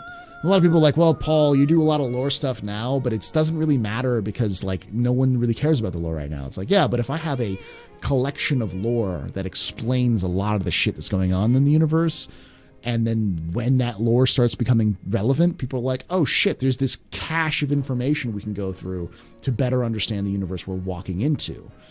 And it's like, all it takes is the first time, you know, Miles backstabs your ass, Miles Eckhart's backstabs your ass for you to go, maybe I shouldn't have trusted him. It's like, maybe you shouldn't, because Eckhart's a piece of shit. Human fucking garbage. That man will throw you to the fucking wolves if they made him money. He is a mercenary, legitimately a mercenary, but he is also out for himself.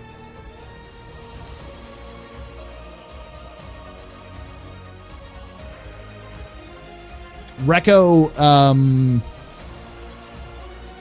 I don't think Rekko is supposed to be there. That's the thing. Rekko is actually a mission giver for, not for Stanton, she's a mission giver for Nyx. That's why she's still on Nyx. So the reason why they had those missions is more to test the missions. Rekko is likely going to be leaving Stanton when the Stanton system, when they remove Delamar from the Stanton system.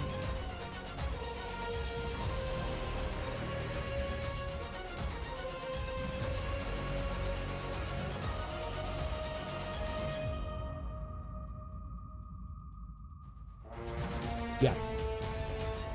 Where's the best starting point in Spectrum to read the lore? You can find that. There's a whole series of very basic stuff that you can find out. See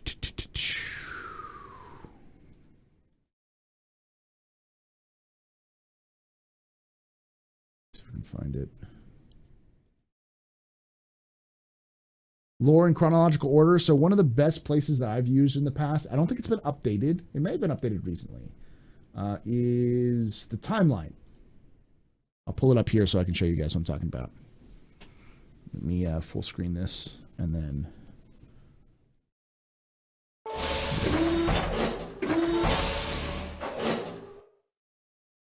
So we see this right here. It's starcitizenhistory.com. This is a good kind of general reference. It's not been updated recently, but it has a lot of the early stuff. So the first one is 2075. And you can just hit left click and you can go through all of the initial stuff. And if you want to know more, you click that. It brings up the actual recon stuff here. The stuff that you can do. This is this will give you the link to all of the early lore, the lore that existed before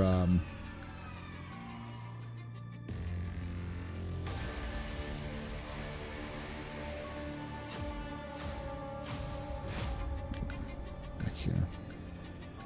So yeah, terraforming Mars, Mars tragedy, the first spaceship, 2140, Mars is found terraforming 2157, 2214, 2232, 2262, first jump point, 2271, the Null system was discovered in 2290, UNE was born in 2380. There's a lot of stuff in there that they skipped, a lot of the systems. First contact, 2438.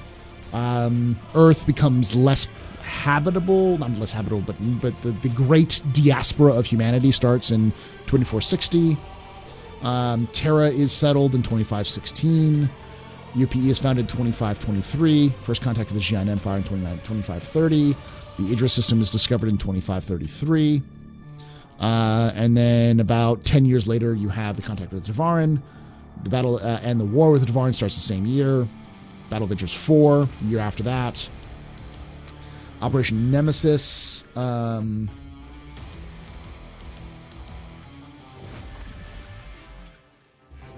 I think that's 20-5-44. I think that's actually messed up. Commander Mezer, yeah. So you've got Mezer. Captain Mezer takes over. He actually is the hero of Operation Nemesis, and then he leads the Empire to victory. Cold Horizons founded. It becomes the UEE. You see all this. So this has a bunch of stuff that talks about like the various lore pieces, but it's not perfect. It's definitely not been updated recently. There's a lot more information that's out there. That's again, StarCitizenHistory.com.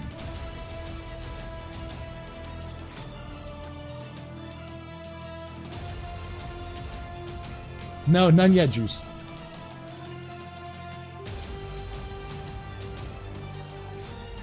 Doesn't Rico have a backstory in Squadron that they say at some point? She may have. She may be a citizen. But she may have some impact in Squadron as well, because the Odin system is one jump away from Nyx. There's a jump point that connects Odin and Nyx.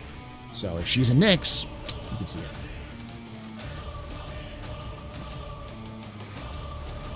Yeah, the history will at least give you some context for it.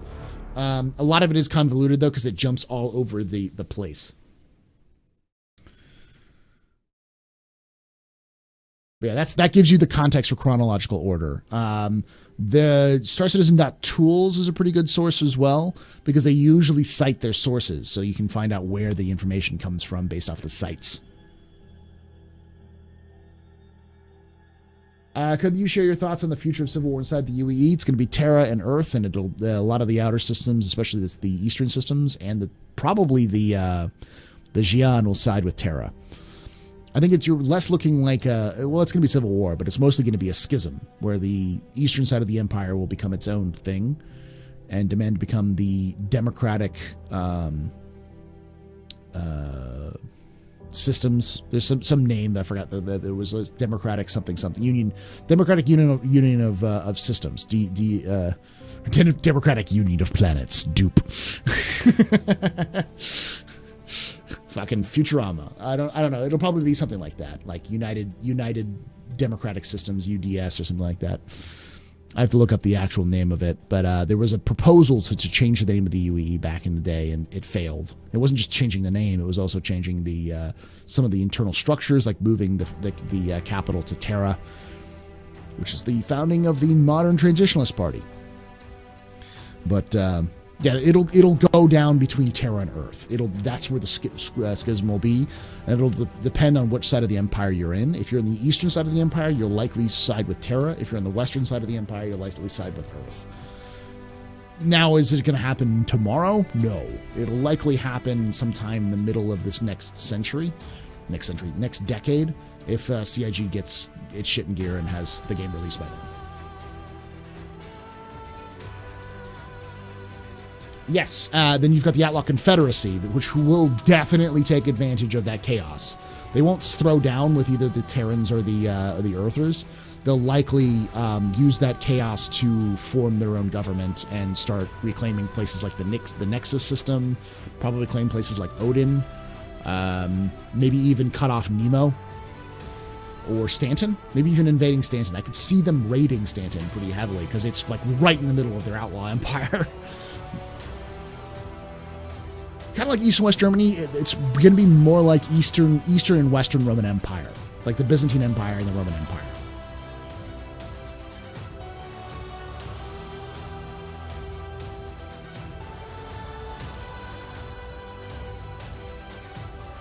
And plug this. Please watch Galactic Historian. I've spent too much time on it.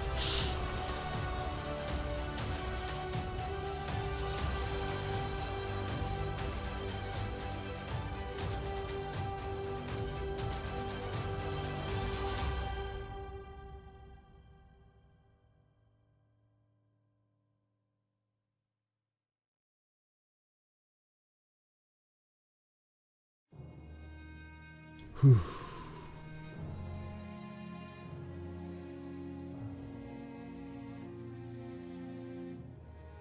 But it'll be interesting to see, because I am like 98% sure that when that goes down, it will be entirely influenced by the community. The lore team is very keen on paying attention to what the community is doing and responding to it. Because it's kind of like cooperative storytelling. They have an idea. They have plot lines that have been written out somewhere. They probably know which way it would go. But they'll have some breakpoints. Like, what happens when this system does this? What will the players do? If the overwhelming thing is is it A or B? And if the overwhelming thing is A, they'll branch it off and do the story like that. If it's overwhelmingly B, they'll branch it off that way. So it'll kill some options entirely down the road, but the idea is they have this frame up for telling the story of the universe, without breaking the sandbox nature of the game. They still want players to have that input. So it's a little bit of storytelling inside a sandbox game, which is not easy to do. So it's going to have a little bit of that theme park element where it will be things that just happen no matter the fuck you do. Because, you're in a big universe. Shit happens. So. Yeah, we're also giving away a Anvil Hawk all this month. So get in on that one. !March to get that link. Anyone can enter. All you got to be doing is following us on Twitch and subscribe to us on YouTube. Both are absolutely free. Astropub, what's the best armor and guns to use? Meta or lore? Because meta, heavy armor all the way. You do lose some stamina, but it doesn't matter right now. Generally speaking, it really depends on your style of gameplay. If you're a fast mover, you're going to want lighter armor. In terms of guns, the best gun, hands down, is the Kr'Thak Arms Coda. With the suppressor, or with the E-mod on it, which is essentially a compensator. You have incredible accuracy at incredible ranges with incredible firepower. I think the only thing that does better than it is the P8. I think the P8 is pretty good too. And then in terms of assault rifles, Kr'Thak Arms is pretty much hands down the best weapons manufacturer right now. The problem about armor is that it's all the same except for the weights. So light gives you only a certain amount of protection, medium only a certain amount of protection, and heavy only a certain amount of protection. So you can mix and match because there's no benefit to having just heavy. I tend to use a medium helmet, medium chest piece, and light arms and light legs because that doesn't reduce my my stamina a lot. Medium chest gives me 2 options for my to carry, 2 primary weapons, a side pistol. It gives me 4 utility slots, 2 medical and 2 oxygen pens. It still gives me a slot for my knife. It also gives me 6 magazines that I can carry with me. So that's generally what I run with.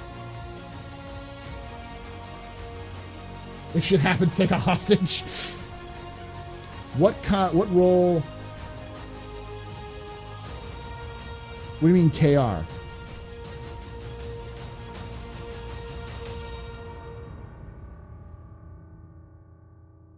What role KR think is going to play? No problem, man. Tell me about the Cutlass Blues, since they're probably not getting it right away. With the lore being what it is right now, what do you think we'll be getting some cops and robbers gameplay when we get it? Likely, yes. CIG is right now working on body dragging, which is a medical thing, but it's also a combat thing. The other thing they need, and they're also working on less than lethal weapons. The Lightning Bolt company makes non-lethal weapons based. So instead of killing energy weapons, they use knockout energy weapons. So with the actor status system, with the lightning bolt weapons being worked on, with the dragging being worked on, they're trying to make some sort of gameplay for players to capture bounties alive rather than kill them. It also, I think, falls in line with being able to disable ships, which then also adds to pirates, because that means you can steal somebody else's ship and then take the goods off of it. Because we also have the modification to the utility tool, which allows you to move cargo. So it's like a mini tractor beam. Plus, they also are starting to add the ability that you're going to have to load cargo manually onto your ship, or hire or have station crew to do that in 4.1. Everything seems to be centered around pirates and bounty hunters for this year. That is the major gameplay aspects they're trying to add. Lightning Bolt Company is commie as fuck, and every time I see it, I think of this.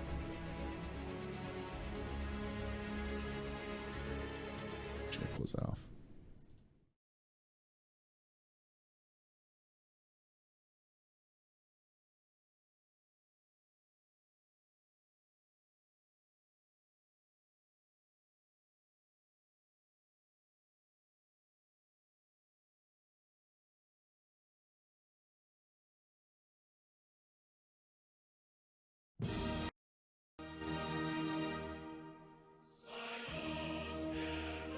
Fear not, comrades, for we will tase you and take you to the Gulag.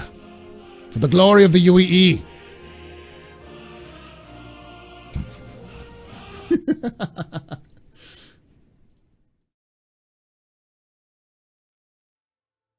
It is communist as fucking. I love it. Like the star, the red star, the sunbeams. It's super commie propaganda. Da Tavarish, yes.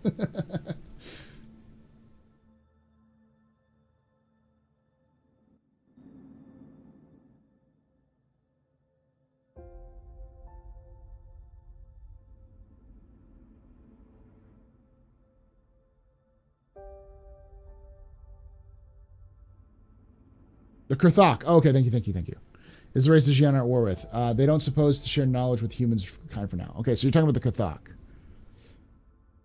The question.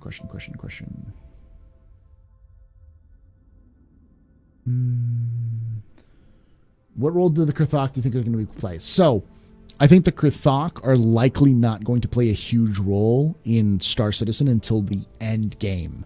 We're talking, 5-10 years into the game's release. Because the Kr'Thak are one of those mysteries that will be kicked around and likely end up being either a unifying or distributing or like destructive pattern at the end of the kind of gameplay story. Because the Kr'Thak are very much a spoiler. They're designed as a mystery because the Xi'an are fucking frightened of them, and they'll literally do anything to prevent humanity from contacting them, to the point of declaring war on humanity. Head's very itchy today.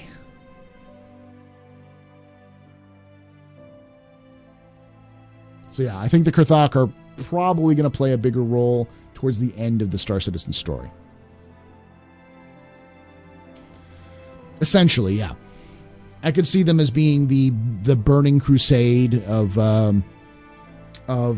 Star Citizen. This unifying threat that will get the Tevarin, the humans, the Xi'an, the Banu, and the Vanduul to work together to fight them. That's actually the prevailing theory as well amongst humanity, is that the Kr'Thak are actually the good guys, the Vanduul or the Xi'an are actually the jackasses. Though what we do know based off of their histories that they've shared with us is that they lost their home planet. And most people are fairly certain that they lost their home planet to the Kr'Thak.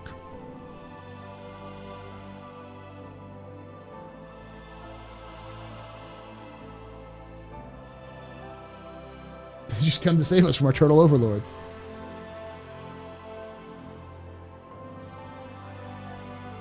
Well, we're also likely going to see a Vanduul invasion of Earth at some point.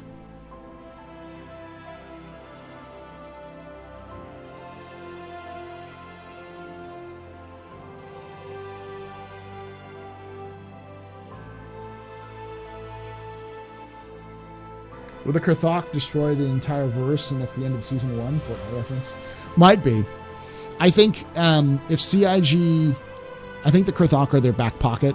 I think the Kr'Thak are their 10 years. We need to do a new. If Star Citizen is a success, if Squad 42 is a success, and Star Citizen goes on to be a successful MMO, and they're able to make money and produce more games, then I can see 2040, 2050, down the line, CIG wanting to release Star Citizen 2 or Star Citizen Into the Verse or whatever, essentially just picking up where Star Citizen was and then doing the second part, like a prequel or a sequel or something like that.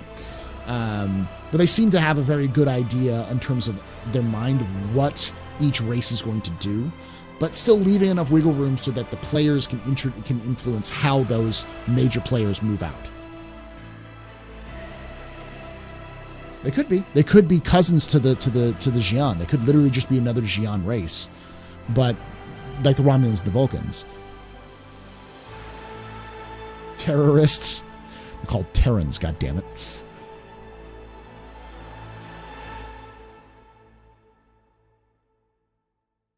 They'd be cut off. That's the question, because they've talked about the sack of Earth, the sack of the Sol system by the Vanduul. I also believe that if there's probably going to be an attempted sacking of Earth, and the players will have a chance to stop it. So if the players are able to pull together enough to stop the invasion, then you won't have Earth sacked, and it'll change the story. Yeah. Release. What is release? CIG's end discussion for CitizenCon 2950. What is release? How do you define finished?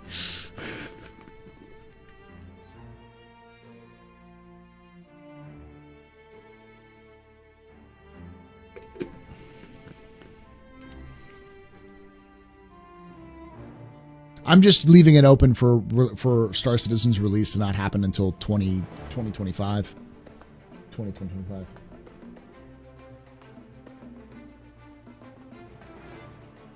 Not in Squadron 42 we won't, but it definitely is going to be threatened in Squadron 42. Do you think we're going to get any updates to the Cutlass Black? Probably not. I think the likely updates we're going to get for most of our ships going forward, except for maybe the Connie, and I don't think they give a shit right now, is modularity of some kind. So when they get the physics refactor that Chris is working on done, they'll probably start working on how to modularize ships and stuff like that. So you can add like a drug lab to your Cutlass Black. Rather than having to like completely swap it out, you just plop it down in there where the cargo area used to be. Not really though.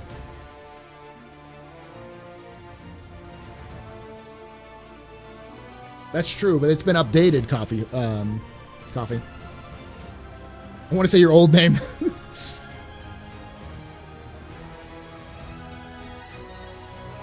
I mean, Benjamin, I don't think you're going to see Earth invaded in day one of the universe. I think Earth is going to be invaded probably as one of the first major in-game events. Think of it kind of like the story events of WoW, or major releases, kind of like updates. It'll be a major update patch. Will be the Vanduul invasion of Earth.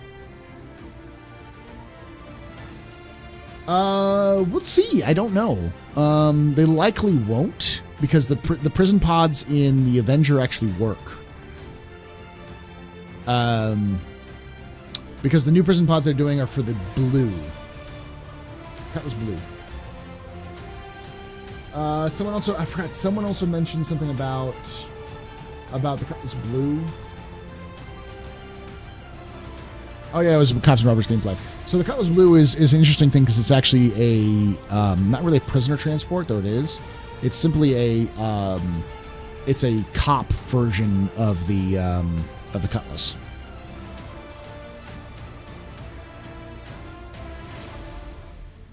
I believe 100% you'll be able to add more armor. Armor is one of those additions that they have not done.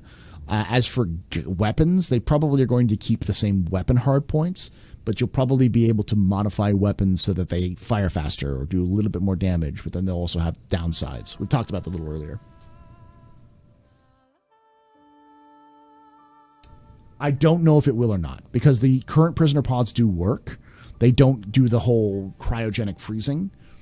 But the prisoner pods that they're working on right now are for the Cutlass Blue is the main one, because they're having proprietary pods for Drake. They may just use those ones if they fit inside the Avenger. But I also believe that the Cutlass Blue is likely going to be their prototype for prisoner transport. That's one of the reasons why they held it off, is because they want to make that gameplay work first. Once they can get that gameplay to work, then they'll try to map the same kind of stuff onto the Avenger. But we'll see. I don't think we're going to get a complete rework. The most they'll do is pull out the prisoner pods and swap them out if they can. The Revenge of the Cutlass Toilet.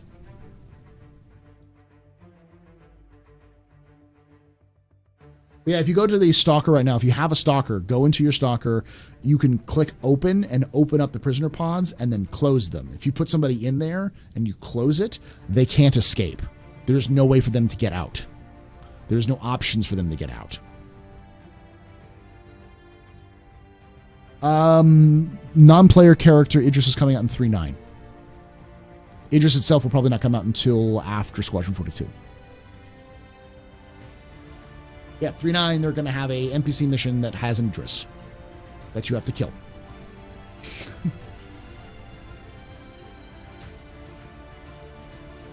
Then again, that could also change tomorrow.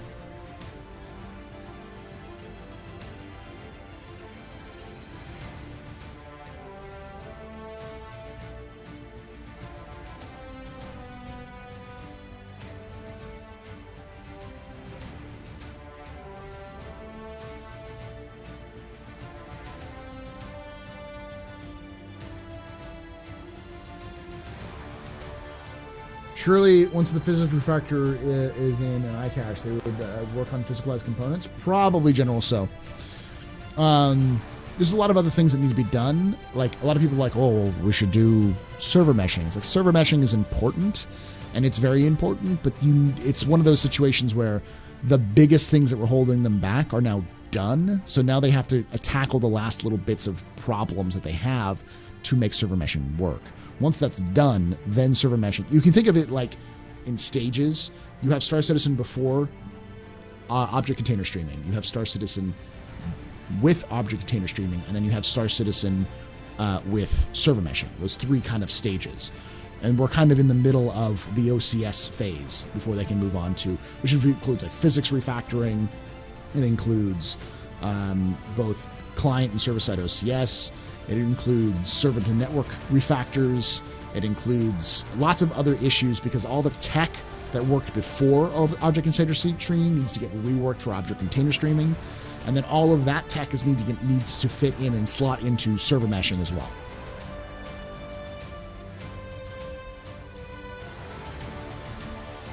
Yeah, you will not be able to get inside the Idris, but you will be able to kill it.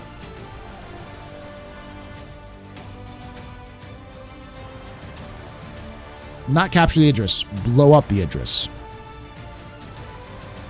One thing I think Chris will say consistent is on the Idris. The massive scale for reveal will be ruined if people are ahead of time. The parts we already saw, both in the Moratorium and the newest one from Sitcom, I think Sitcom, we definitely won't see the full interior of the Idris we're seeing with Board 1, as well as the Javelin. Everyone's shitting themselves about the Idris with the Javelin. That shit's in Squadron 42. That's not a fucking spoiler. It's on the goddamn roadmap. But,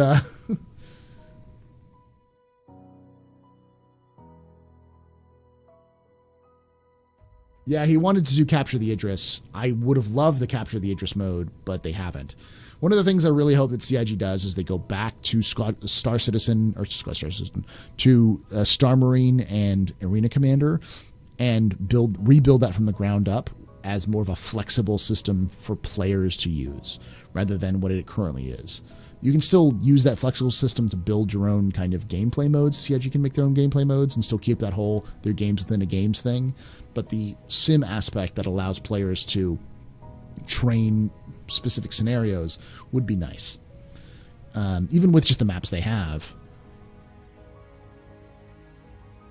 So server tick rates is essentially how often the server is updated. Your client and server update each other.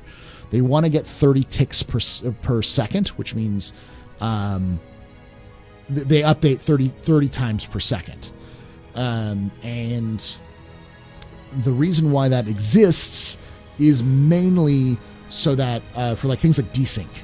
So the server doesn't think you're over here when your client thinks you're over here, because then the server has to figure the difference out, and then you're going to end up being here by the server guessing. But the more updates you have, the less guesswork that the server has to do.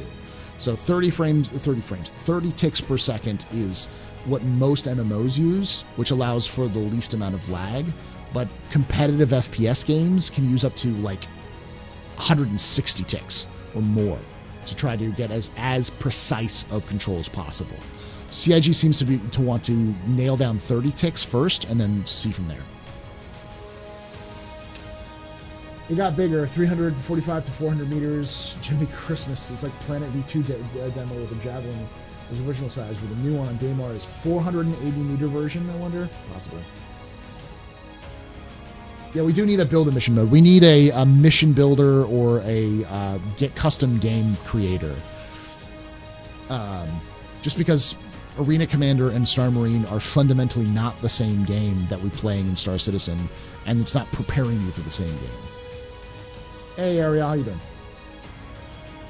We've seen the Idris hangar bay. We've seen all of the Idris. If you, the files were leaked a while ago, and people were making videos about the interior of the Idris. If you want to know what it looks like, you can look at it. But it's been changed a little bit since then. Would a Cutlass be able to fit in an Idris hangar? Maybe. Probably not. I think the biggest you're going to get is a Hornet.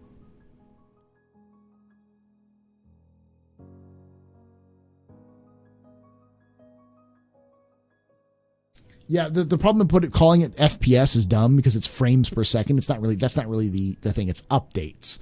Frames per second is like as you're moving, your whole character is producing. You know, it's like there's no such thing as actual.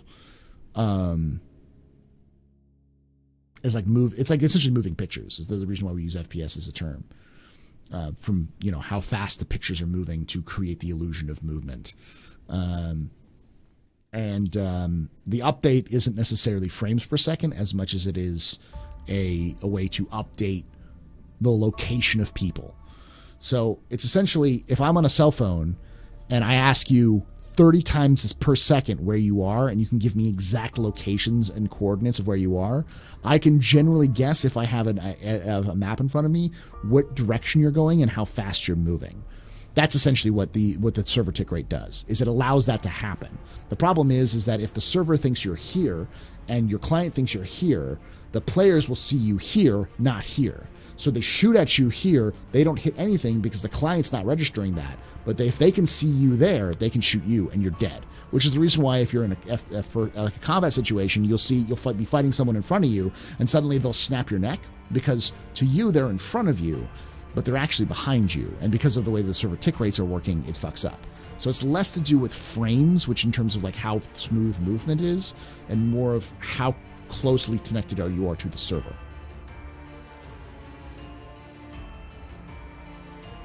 They're using 30 because that's the standard for most online games. 60 to 120 is more competitive FPS modes. You're probably not going to see that because competitive FPS modes are smaller and more simple.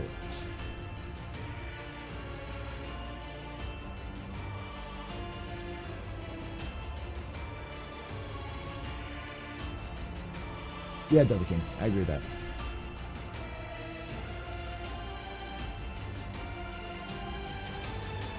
Star Citizen is never going to be a competitive shooter. But it's important to get away from the frames per second rule because people get that really confused with like performance when it doesn't really work the same way.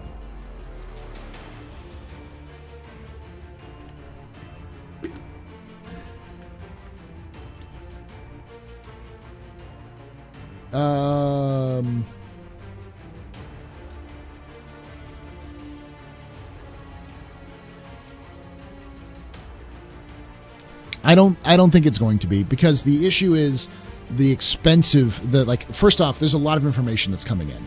With the shooter, you have some very simple information comparative to the levels of information that are coming in and out in terms of updates and that kind of thing. The other thing is the type of servers they're using. It can be pretty expensive.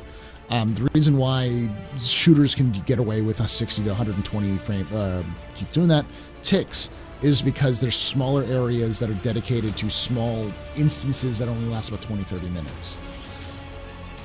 So there's a lot of other factors. The cost factors in, the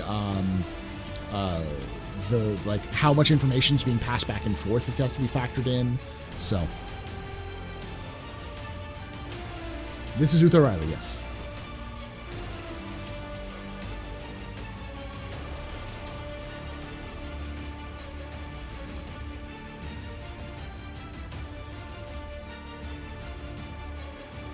They probably could, but right now they're trying to get it to 30 ticks per second. Right now the servers are getting at low of 6 ticks per second.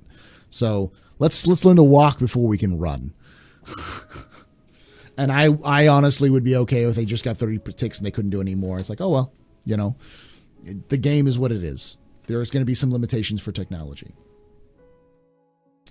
Planetide 2, I think, uses 60 ticks. They might use 30 ticks, though.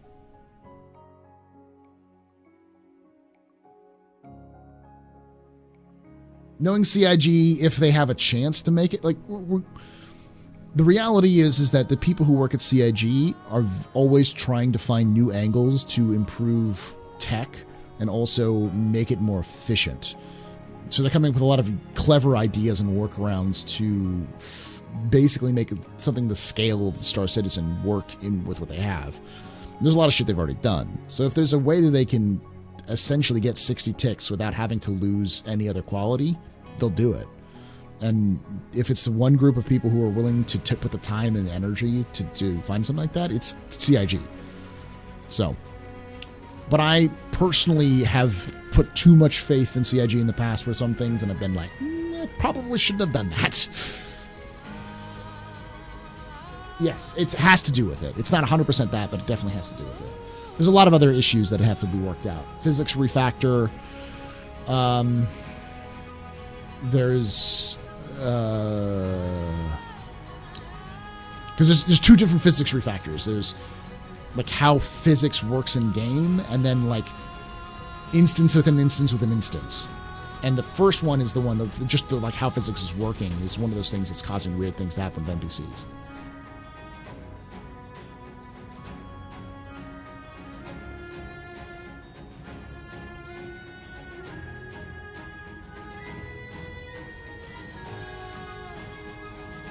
It's a slower paced game except for the dog fighting, where it's a little bit more intense in dog fighting.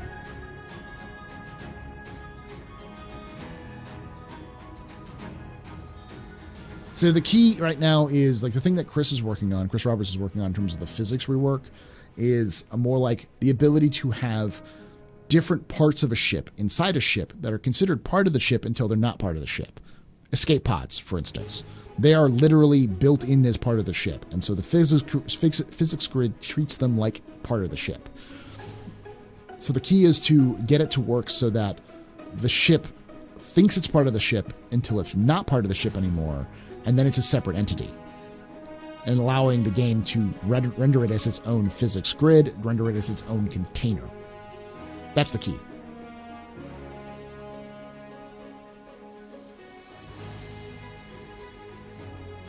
That would be after they do. That would be a server meshing question, but possibly. Yeah, there's a lot of stuff that CIG will hack in, but like I said, there's like 3 major points of development that CIG is kind of working on. The first part was before they had OCS. We're in the time of object container streaming, so they're trying to make object container streaming do all the crazy shit that they can get it to do, to lessen the load of the game, and then server meshing will do the last little bit of that to allow for more players and that kind of thing as well. When is ship docking coming in? Whenever they get that physics refactor done. It could be this year, it could be next year. It's all we know is that it's sooner rather than later. The ship docking is also part of that. Just kind of how how escape pods are literally considered part of the ship. Having them being considered as, then having them break away and become a separate part of the ship or become their own entity, their own container, is the same thing with ship docking. Because when you have 2 containers, 2 ships, dock, they become one container in terms of physics and all that kind of stuff. So you need to have a way that they can also then split apart and become their own containers again. Right now we have essentially this water bottle. Everything inside this water bottle is inside of this water bottle. But if I wanted to pour that water bottle out, I'd have to take the top off and then I have to pour it out. With docking, you want to take 2 water bottles and put them together and have them act as one water bottle. And then you also have to be able to remove those 2 water bottles, and then now they're 2 separate water bottles. Same idea. Container stuff.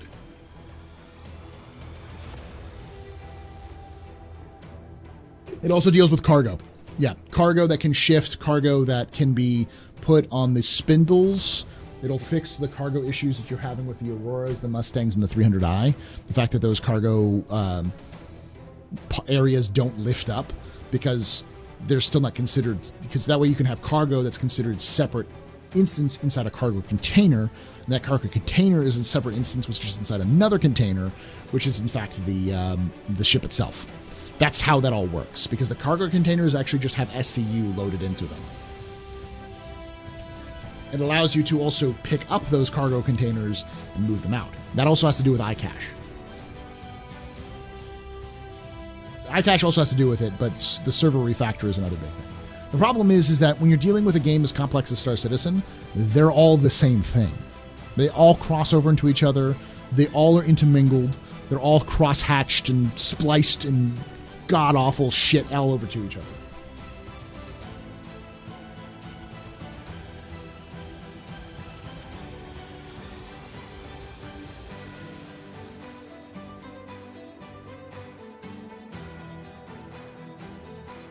It's cool.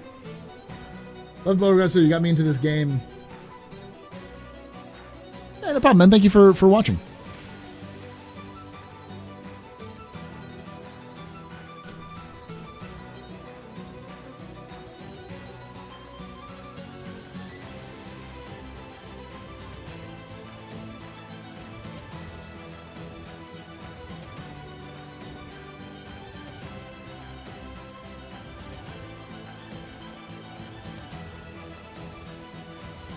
I think about this a lot.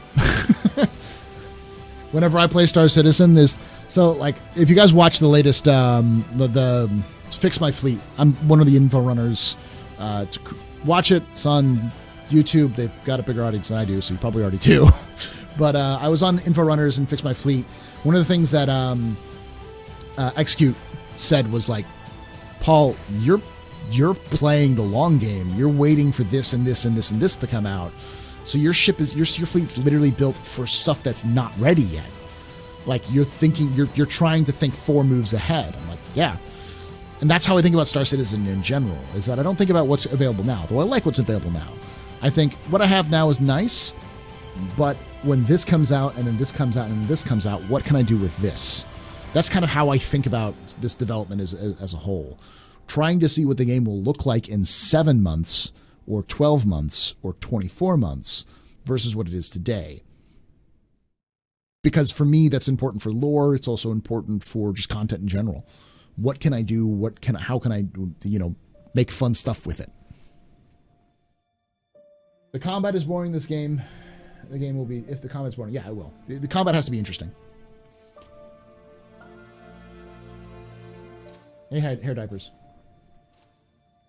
But it also, boring is relative. There's some people who enjoy slower paced combat, some people who want more action based combat. I think what really needs to be is that combat needs to be fulfilling. It can't be boring. It has to be not good.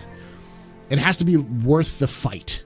What you're fighting should matter, and it should feel like it matters. Because if it doesn't, it doesn't feel rewarding. If it doesn't feel validating, then there's no point. Because, no one wants to play a video game to essentially say, hey, I just flailed around in the dark for 15 minutes and then blew up. Fuck you. Like, that's not fun. Even if you lose, you should still have fun. Or you should still feel the adrenaline rush. That's the key. When am I going to do another Captain's Table? Captain's Table's on Saturdays. Every Saturday. Every once in a while, I'll be taking one off here in the future, but every Saturdays is another Captain's Table. So I think this next one is Mitachi and Buster the Destroyer. I'm going to be on. Question. Someone said that OCS networking and blind calling, 64-bit change and all that has failed, and that the iCache will fail too. That confuses me. Because, yeah, it has worked. I don't know who said it would fail, or that it's a failure. they needed to get done in order. Everything is a shell game. You need to have something else on top of something. Well, not shell game. That's a bad analogy. It's like a Russian nesting doll. It's not even that. Think of it like cooking a meal. You know, if you're cooking burgers, you need the meat. If you don't have the meat, you just have buns and lettuce. So you need to have the meat done first. But without the meat, you don't. Without the buns, you don't have the meat. Doesn't work either. All of these different things need to be made first, and then you need to put them together. And sometimes you can put the buns and the meat together faster than you can get the tomatoes and the lettuce and the fixings that make it look better and feel better. But you can still eat the burger. Same kind of idea. You need the pieces to be built before you can build the other pieces. Because they stripped the CryEngine to its core and then rebuilt it, is what they did.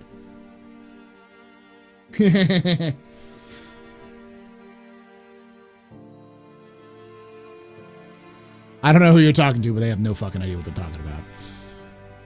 How will fuel work for jumps? Where is the fuel type? Where to get this fuel? So North Polar fuel is usually done.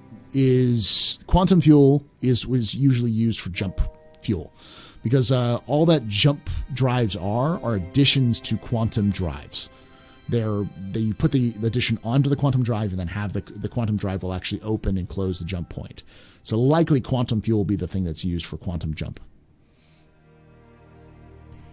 And you may be able to collect quantum fuel a little separately. I think they recently talked about that at like the Bar Citizen.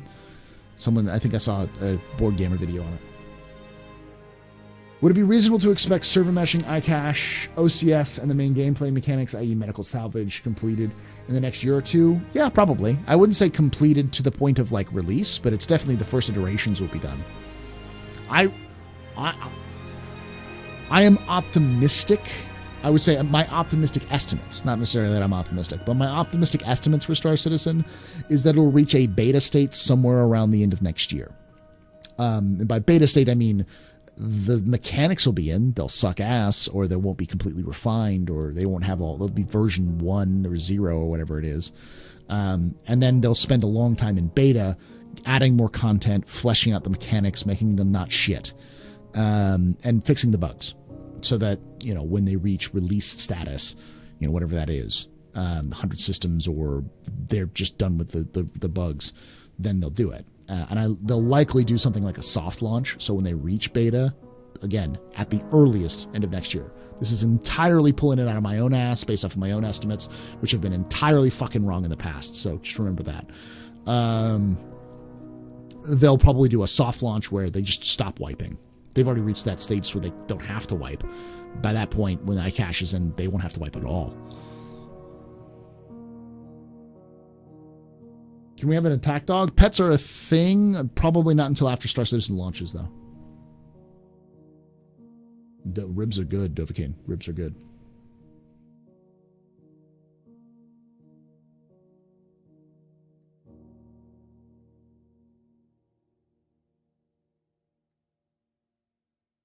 Peter Molyneux 101. I mean, people shit on Fable games, but I actually like the Fable games. They're not everything that Peter Molyneux wanted. They hit everything he promised, but they're not bad.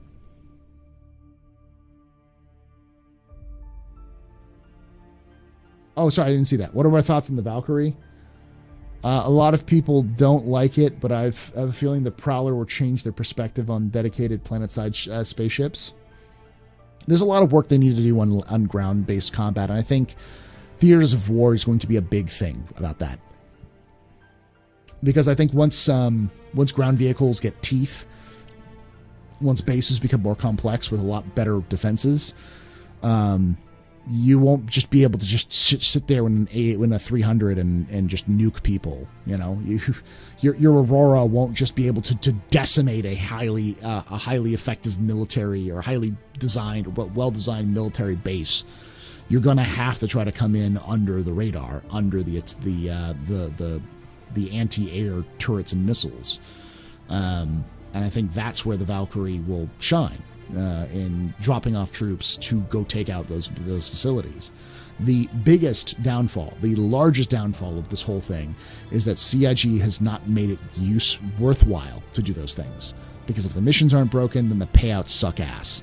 And nobody wants to do a mission if it's not even worth the time and investment. Because if it's buggy and it's stressful and you could die and lose everything and you get 2,000 UEC afterwards, fuck you. Like, there's no point.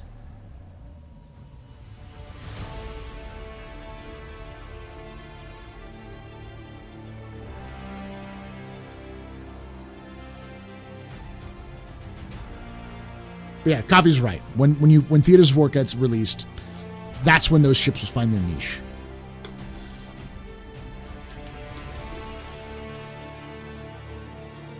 As a former GameStop employee, I think it's too late. It's nice that he's getting paid for it, and I hope he takes that paycheck because that ship is done sunk. Their credibility among gamers is an all-time low, and they're in an era when nobody cares about used games anymore. Where digital distribution is going to replace it, and is hopefully going to drive down the price of games a little bit.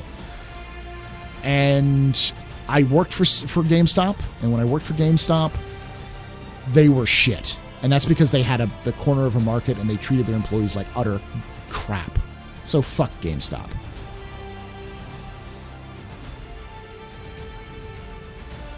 Can I have a Robo-Doggo? Possibly. I like Reggie. I think he's a fantastic dude, and I think he's the right man for that job. But I think the one thing he has to do is make people like me hate GameStop less.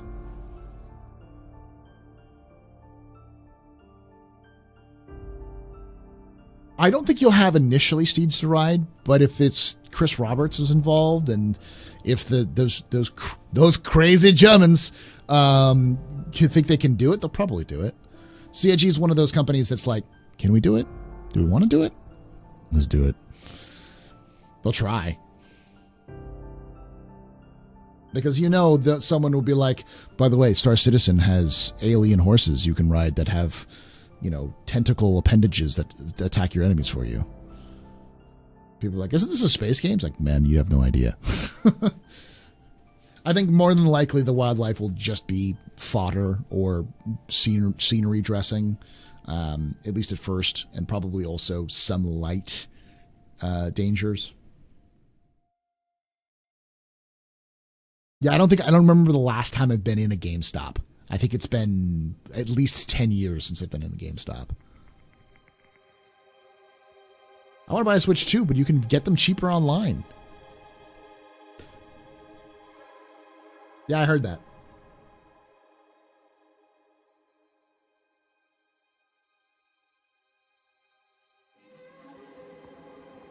Space Cowboy. There's a rumor that Rockstar is working on a third major title that is not Red Dead Redemption or GTA, but is done in the same vein as that. I personally believe it's not going to be space because I don't think I keep saying that. I don't think Rockstar is really into that kind of thing, but I would 100% bet that Rockstar will do a open GTA style or Red Dead Redemption style game set in medieval Europe. 100% believe that could be the case.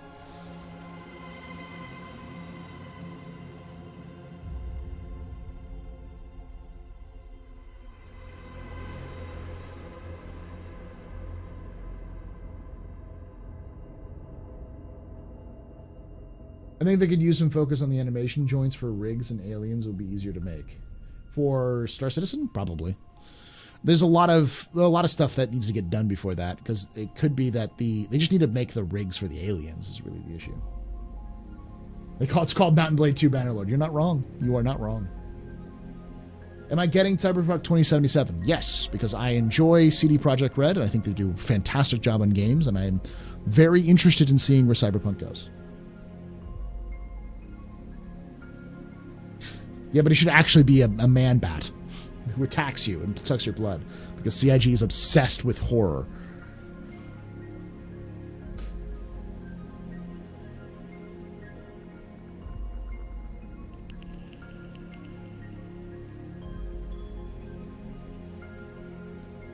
Oh, damn. It was a rumor, so I don't know if it's true or not.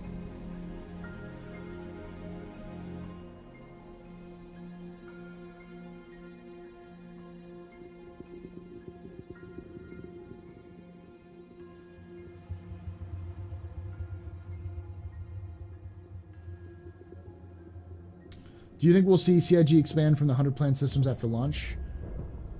I think they'll keep up with the systems based off of what they think is responsible. If CIG will have one of the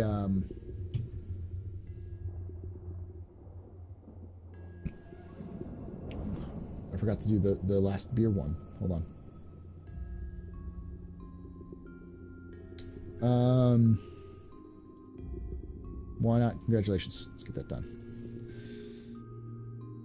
Beers, add at why not? And then 20. Giving away beers because we do giveaways at the end of the week, only on Twitch. So come join us. Give away, I think we're going to give away the not Cyclone, I keep saying that, the Ranger RC on Friday. So.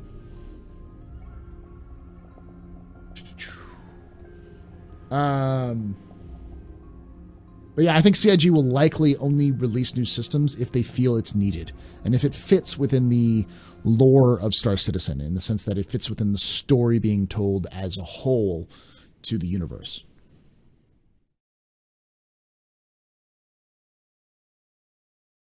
That is completely up to CIG at that point. I don't think we're going to see a new system drop like every month once they have that 100 systems up. I think you'll probably see a new system drop maybe once a year, maybe twice a year, like possibly once every quarter, but it depends on how quickly they want to make systems and if they have good ideas. People forget that a lot of game development isn't really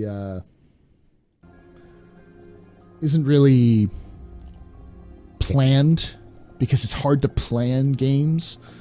You can come up with ideas for games, but almost no plan really will survive when you first start doing this. Because you come up with a good idea with a good game, with good mechanics, and then you sit down and you make it and it's garbage. It sounds good, but in actual practice, it sucks ass. That's a completely different thing. So a lot of the ideas that Star Citizen had early on has probably gone by the wayside. Any other Tevarin ships we know of besides the Prowler? They're fighters and they're capital ships.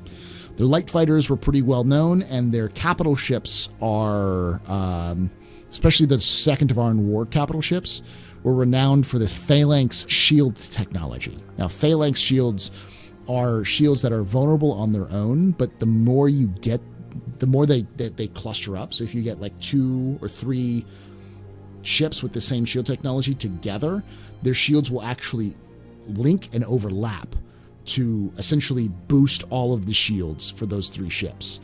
So even though they're weak alone, once they get together, they become almost impenetrable by normal means. And the phalanx shield technology is pretty big. It's one of the things that, one of the reasons why the Tevarin are known for their shields, because a lot of their shields tech was developed for the Second Tevarin War, which became pretty fucking baller.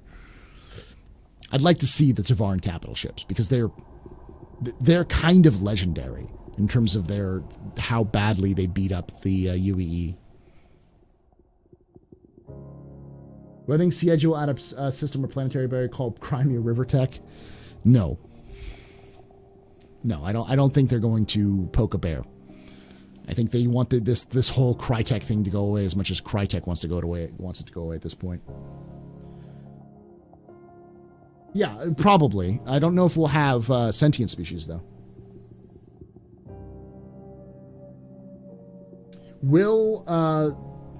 Yes, yeah. The thing about Port Olisar that a lot of people are concerned about is that will it be completely destroyed? Will it be gone? And I think it'll just be replaced. It'll be replaced with a new station. I'm wondering how we're going to be able to explore and find systems when we see everything CIG does. Who tests an undiscovered system and stop them from discovering after they're testing? And obviously all speculation. They won't have... So the reality is that CIG is going to do a lot of that testing when it comes to building the systems. I could see CIG easily doing it to the point where they put in a new system and they go, hey, we have a jump point to a new system, but we're not telling you where it is. Go find it. As a means to test it. But that new system isn't a new system jump point, it's just the new system for the game. It's already in lore, and it's supposed to be there. But that's something they could easily do. So once you, and the key is to find a way to detect jump points, because jump points don't need gates. They can form on their own, and you can travel through them without a gate. So the key is to put in one without a gate and then have players scan for it. Yes, there are personal shields, but they won't be like personal body shields. They'll be more like waist-high shields. I think Basilisk makes a waist-high shield that's kind of like you toss it down, it pops up, and then you can like hide behind it, take cover behind it.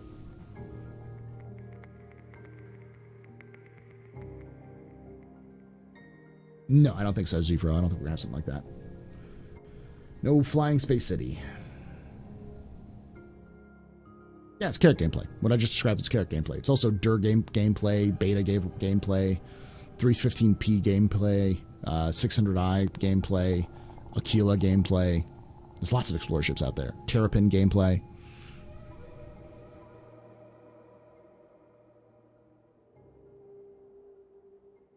I got a new gun. Never fired. Only dropped one time to see what I did. Oh, I don't know what you mean, but yeah. Kind of like Halo, right? Yeah, I don't think we're going to see a Halo ring. Or, yeah, the High Charity. Yeah, I don't think we're going to see something like that.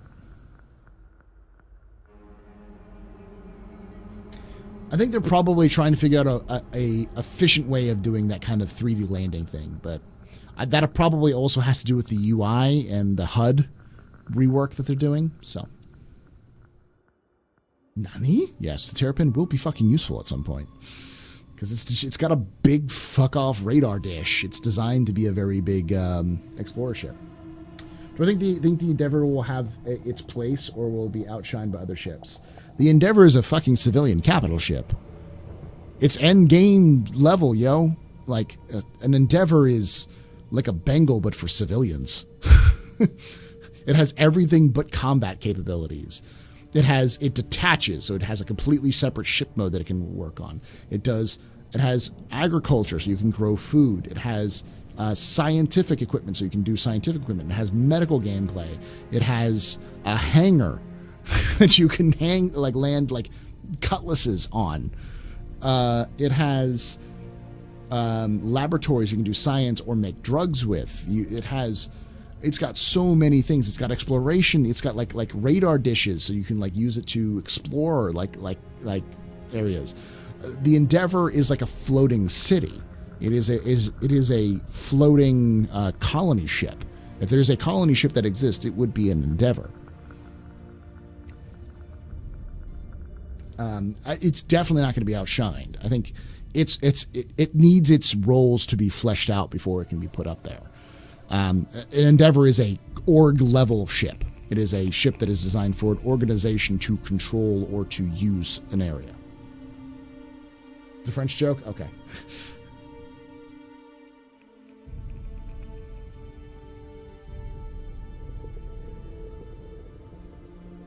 Do you know why they removed the first-person view from the helmet where you saw the helmet outlines? Because a lot of people complained about it. The whole you could see the outlines of it. I think they just removed it because it was just didn't work with them.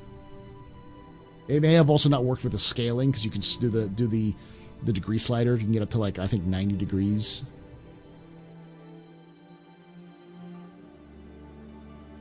It probably will get bigger. It's almost the size of a Bengal right now. It may become bigger than a Bengal.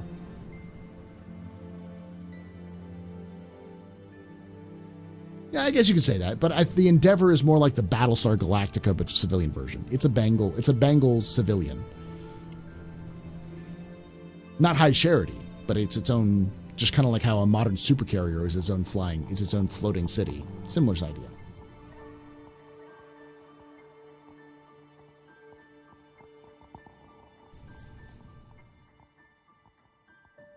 I think that was the original idea, but a lot of people didn't like it because it also tended to obscure.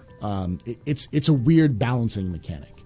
I think they're likely going to instead focus more on adding other things like encumbrance and turning, speed, encumbrance, stamina drain, those sorts of things to make it a little bit more not as useful in combat until you wade into combat.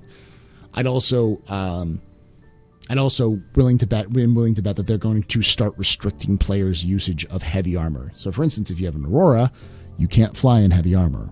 The lightest you'll be able to fly in is light armor. So you need to have some way of storing your armor somewhere else and then use it later. Which is why you'll need, if you say are flying a Cutlass, you can only fly in light armor, but you have a closet you can put your armor in and then pull that out when you go into battle. That sort of thing.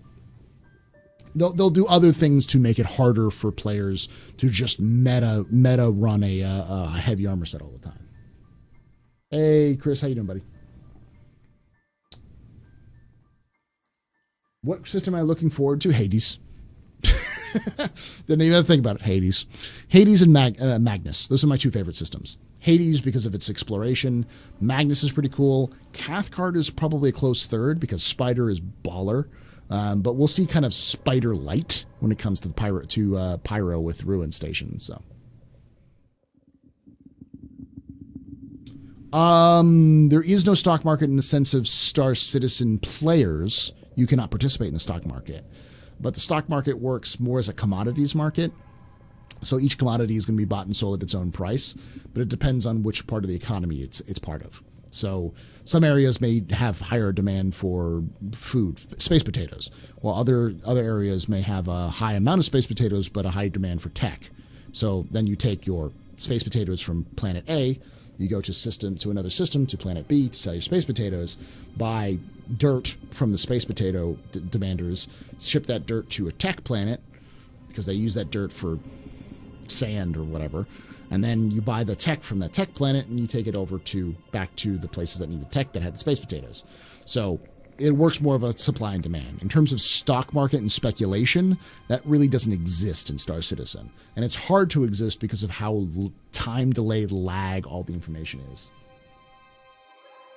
Did someone raid and I didn't see it? Hey, Thale, thanks so much for that raid. Welcome everyone from Thale's Dream. My name is Paul. This is the Astropub. This is Galactic Historian Office Hours. We're talking lore and stuff like that. So, welcome, my man. Do I think COG will allow players to switch from FOIP to helmet view cam so a scout could send a video feed to the main target? Possibly. They'll figure that out. Thank you, Thale, man. We have the ability to hack the Spider-Man drones and then use them as weapons. Yeah, there's not like a speculation market. There's no like buying and selling of of companies in Star Citizen. That may exist in lore, but it really doesn't exist in terms of practice. You're saying we're potatoes, space potatoes, Nubsley, space potatoes. And I said this last time. I'm going to say this again. I also know where Space Australia is in Star Citizen. It's the Lear system. Stay the fuck away from the Lear system. Unless you're from Australia. That's your home. Enjoy.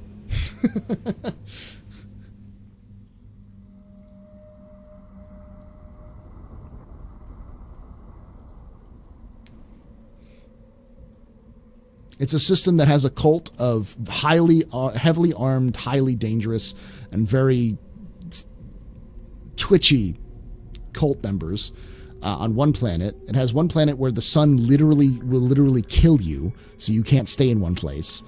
The whole place is a fucking nightmare. All of Lear. Lear, the system, is Space Australia.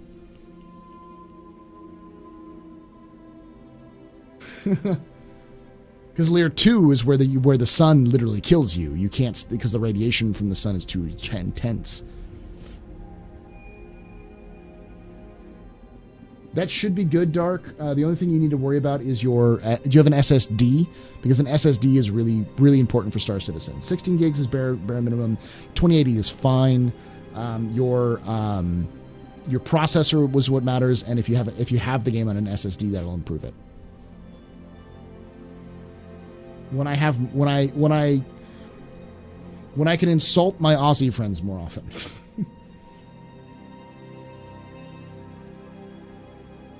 Aussies in space. Yeah, more cores the better. Yeah, Alir is also the system where the sandworms are. It's where the nomads are, the sand nomads are. It's where the outsiders are, which is that cult that murders people. You have an SSD? Yeah, so you should be fine. If you're interested, let me pull up the right telemetry. Okay, so for those of you who are new to Star Citizen, you're interested in it, let me put this in here for you guys. There we go, and then I'll put this in the restream as well. That is for you guys. That is the telemetry data. So if you want to know what your computer currently is and how it can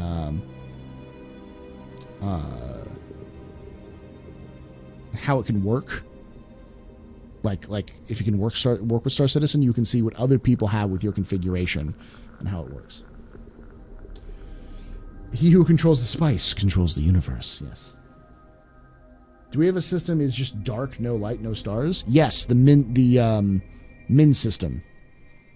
Min system has no stars. Or not stars. It has no sun. There's the joke that the freelancer has the view that MISC ships have the view of Min sunrises because there's literally no sun in Min.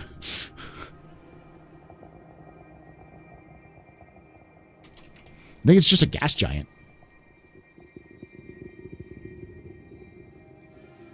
Yep, the Min's just a gas giant. It's a rogue gas giant with 4 orbiting moons.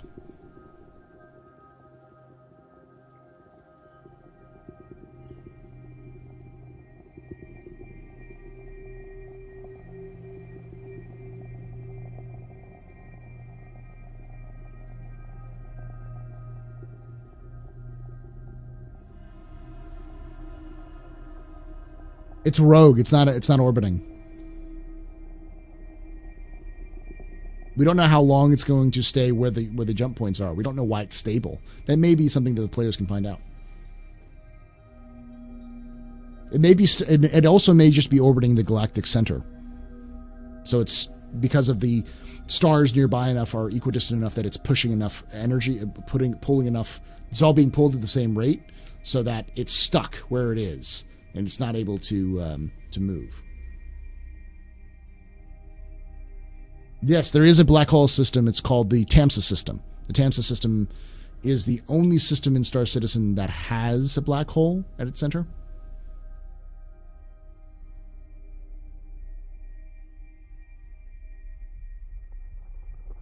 They do have health bars in Australia.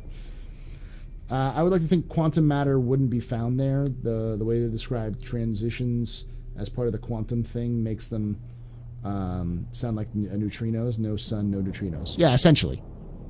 They talked about the lore a while back about transients. It's called transients, I think, is what they are. Essentially, specific particles which can be trapped by certain other elements.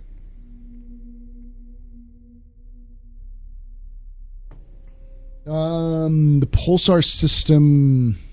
It's one of the fair chance acts.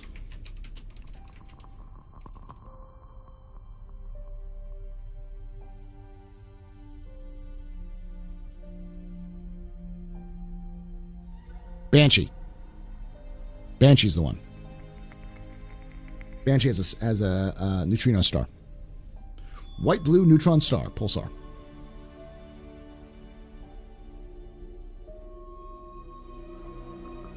How big of an effort is it for them to move from Flash to building blocks? It was mentioned in a recent video that of theirs that that's what they're spending most of the time on. probably a big effort because I think their UI team for 3 years had 3 people on it. I think they now have more people. But it's a big deal because I think moving to building blocks makes it a lot easier for them to work on that rather than working on, rather than having to bring in programmers to create brand new elements. We start throwing our wallets in the black hole. How long will it take for consumers for it to consume the whole galaxy? 24. So this system's just wormhole reflects the light from the other side of the dark mind system, you said? Yeah, maybe. The problem is that CryEngine natively only supports Flash. It doesn't support anything else. So what the system they're building is essentially a bespoke system, a bespoke tool for them to use just for Star Citizen to replace a lot of those elements. Hey, Diablos. We were talking about Space Australia earlier. The Lear system.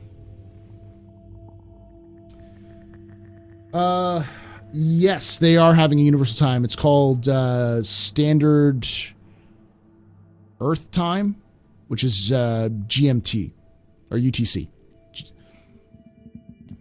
SET is the standard time that everything's based off of, which is the rotation of Earth, which is GMT, UTC. All right. With your experience in travel in-game right now, how much more time would you expect to go from Stanton to the Sol system? Depends on how long it takes to go through jump points. But my guess would be about 4 hours. Because Stanton is in between Sol and Terra. There is actually a Sol jump point. No, it goes... Is there? There may be one. I think there's one jump point, then Sol. So maybe 2. Anywhere between 2 to 4 hours, I think would be the travel. Yeah, I think it's based off of UTC, but it's called SET in Star Citizen, Standard Earth Time. But yes, Deranged Imp is right. Brown dwarf system, bioluminescent seas.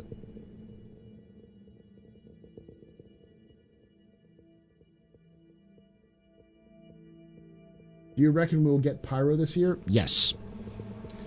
I have a feeling that Pyro will probably come in the last patch of this year as a Hail Mary, and it'll be broken.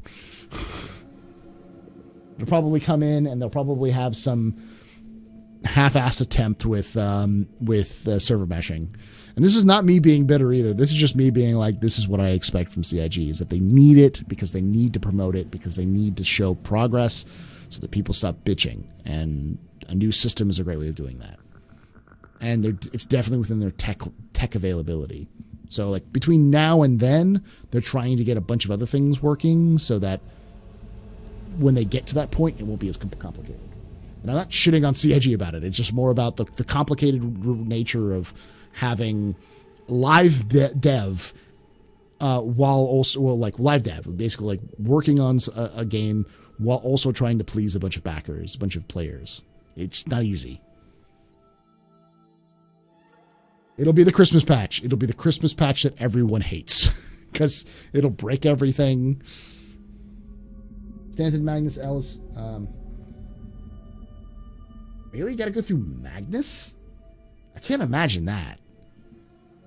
It's on the Sol system line. I'd have to double check it, but I think you can go through...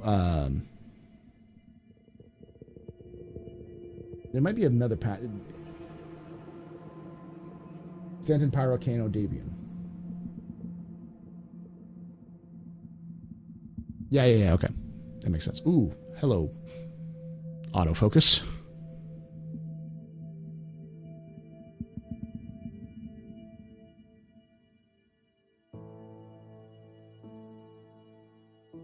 That's what we hope, is that Pyro will bring back the yonder days of Jumptown. But we'll see.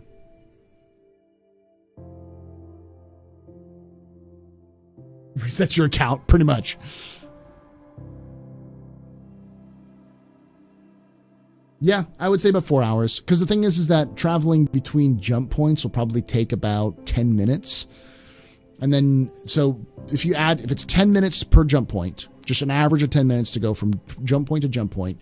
And in the jump point, it takes about 10 minutes.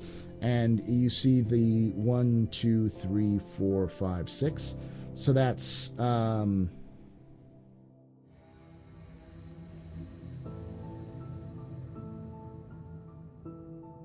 that's 2 hours. That list right there, Stanton, Magnus, Ellis, Killian, Davian, Soul, that's about 2 hours of travel. If you estimate an average travel of about 10 minutes per system and 10 minutes per jump point.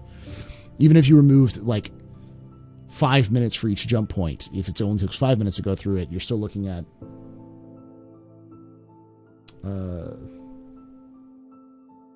an hour and a half.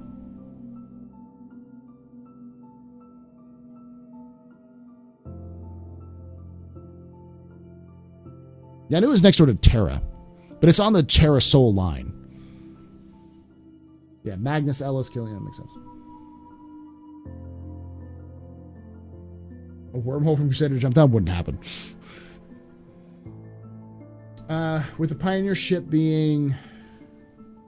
what systems are Paradise? There's a couple of them.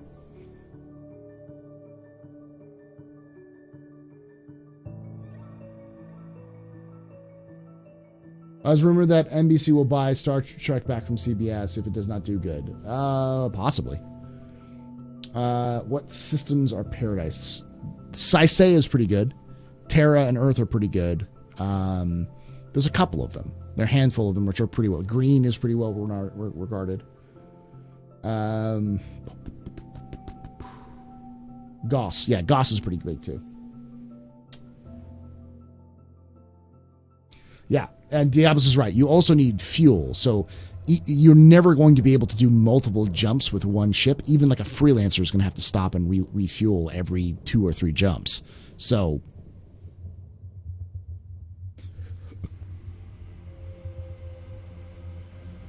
I don't know if green is really a forest. It's more of a tropical place.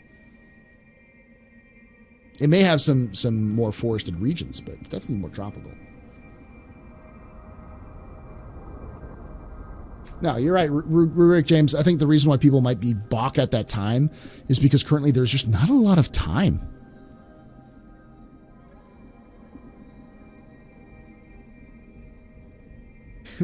Yes.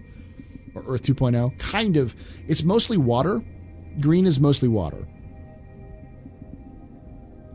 It's where the Murray Cup takes place.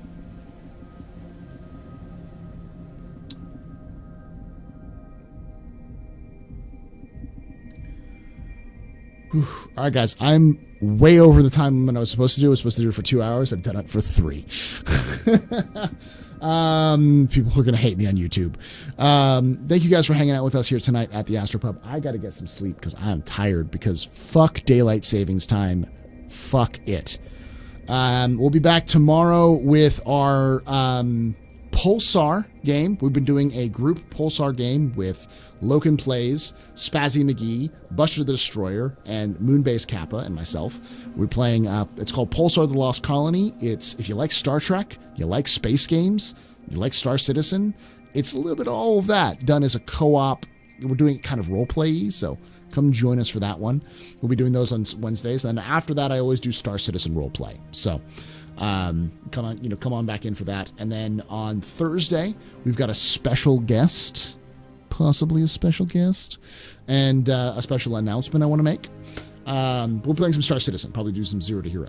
Friday, we've got our big giveaway that we do for the week, and then we'll also be doing some gameplay with players and that kind of stuff. And of course, Saturday, we've got our Star Trek RPG, Star Trek Vasquez, starting at 1 p.m. Eastern Daylight. And we also have Captain's Table starting at 6 p.m. Eastern Daylight. So that's an hour earlier for those of you who used to it the other time. It looks like 2 wormholes. They are, like, especially these bagging. I've been looking at that like, oh man.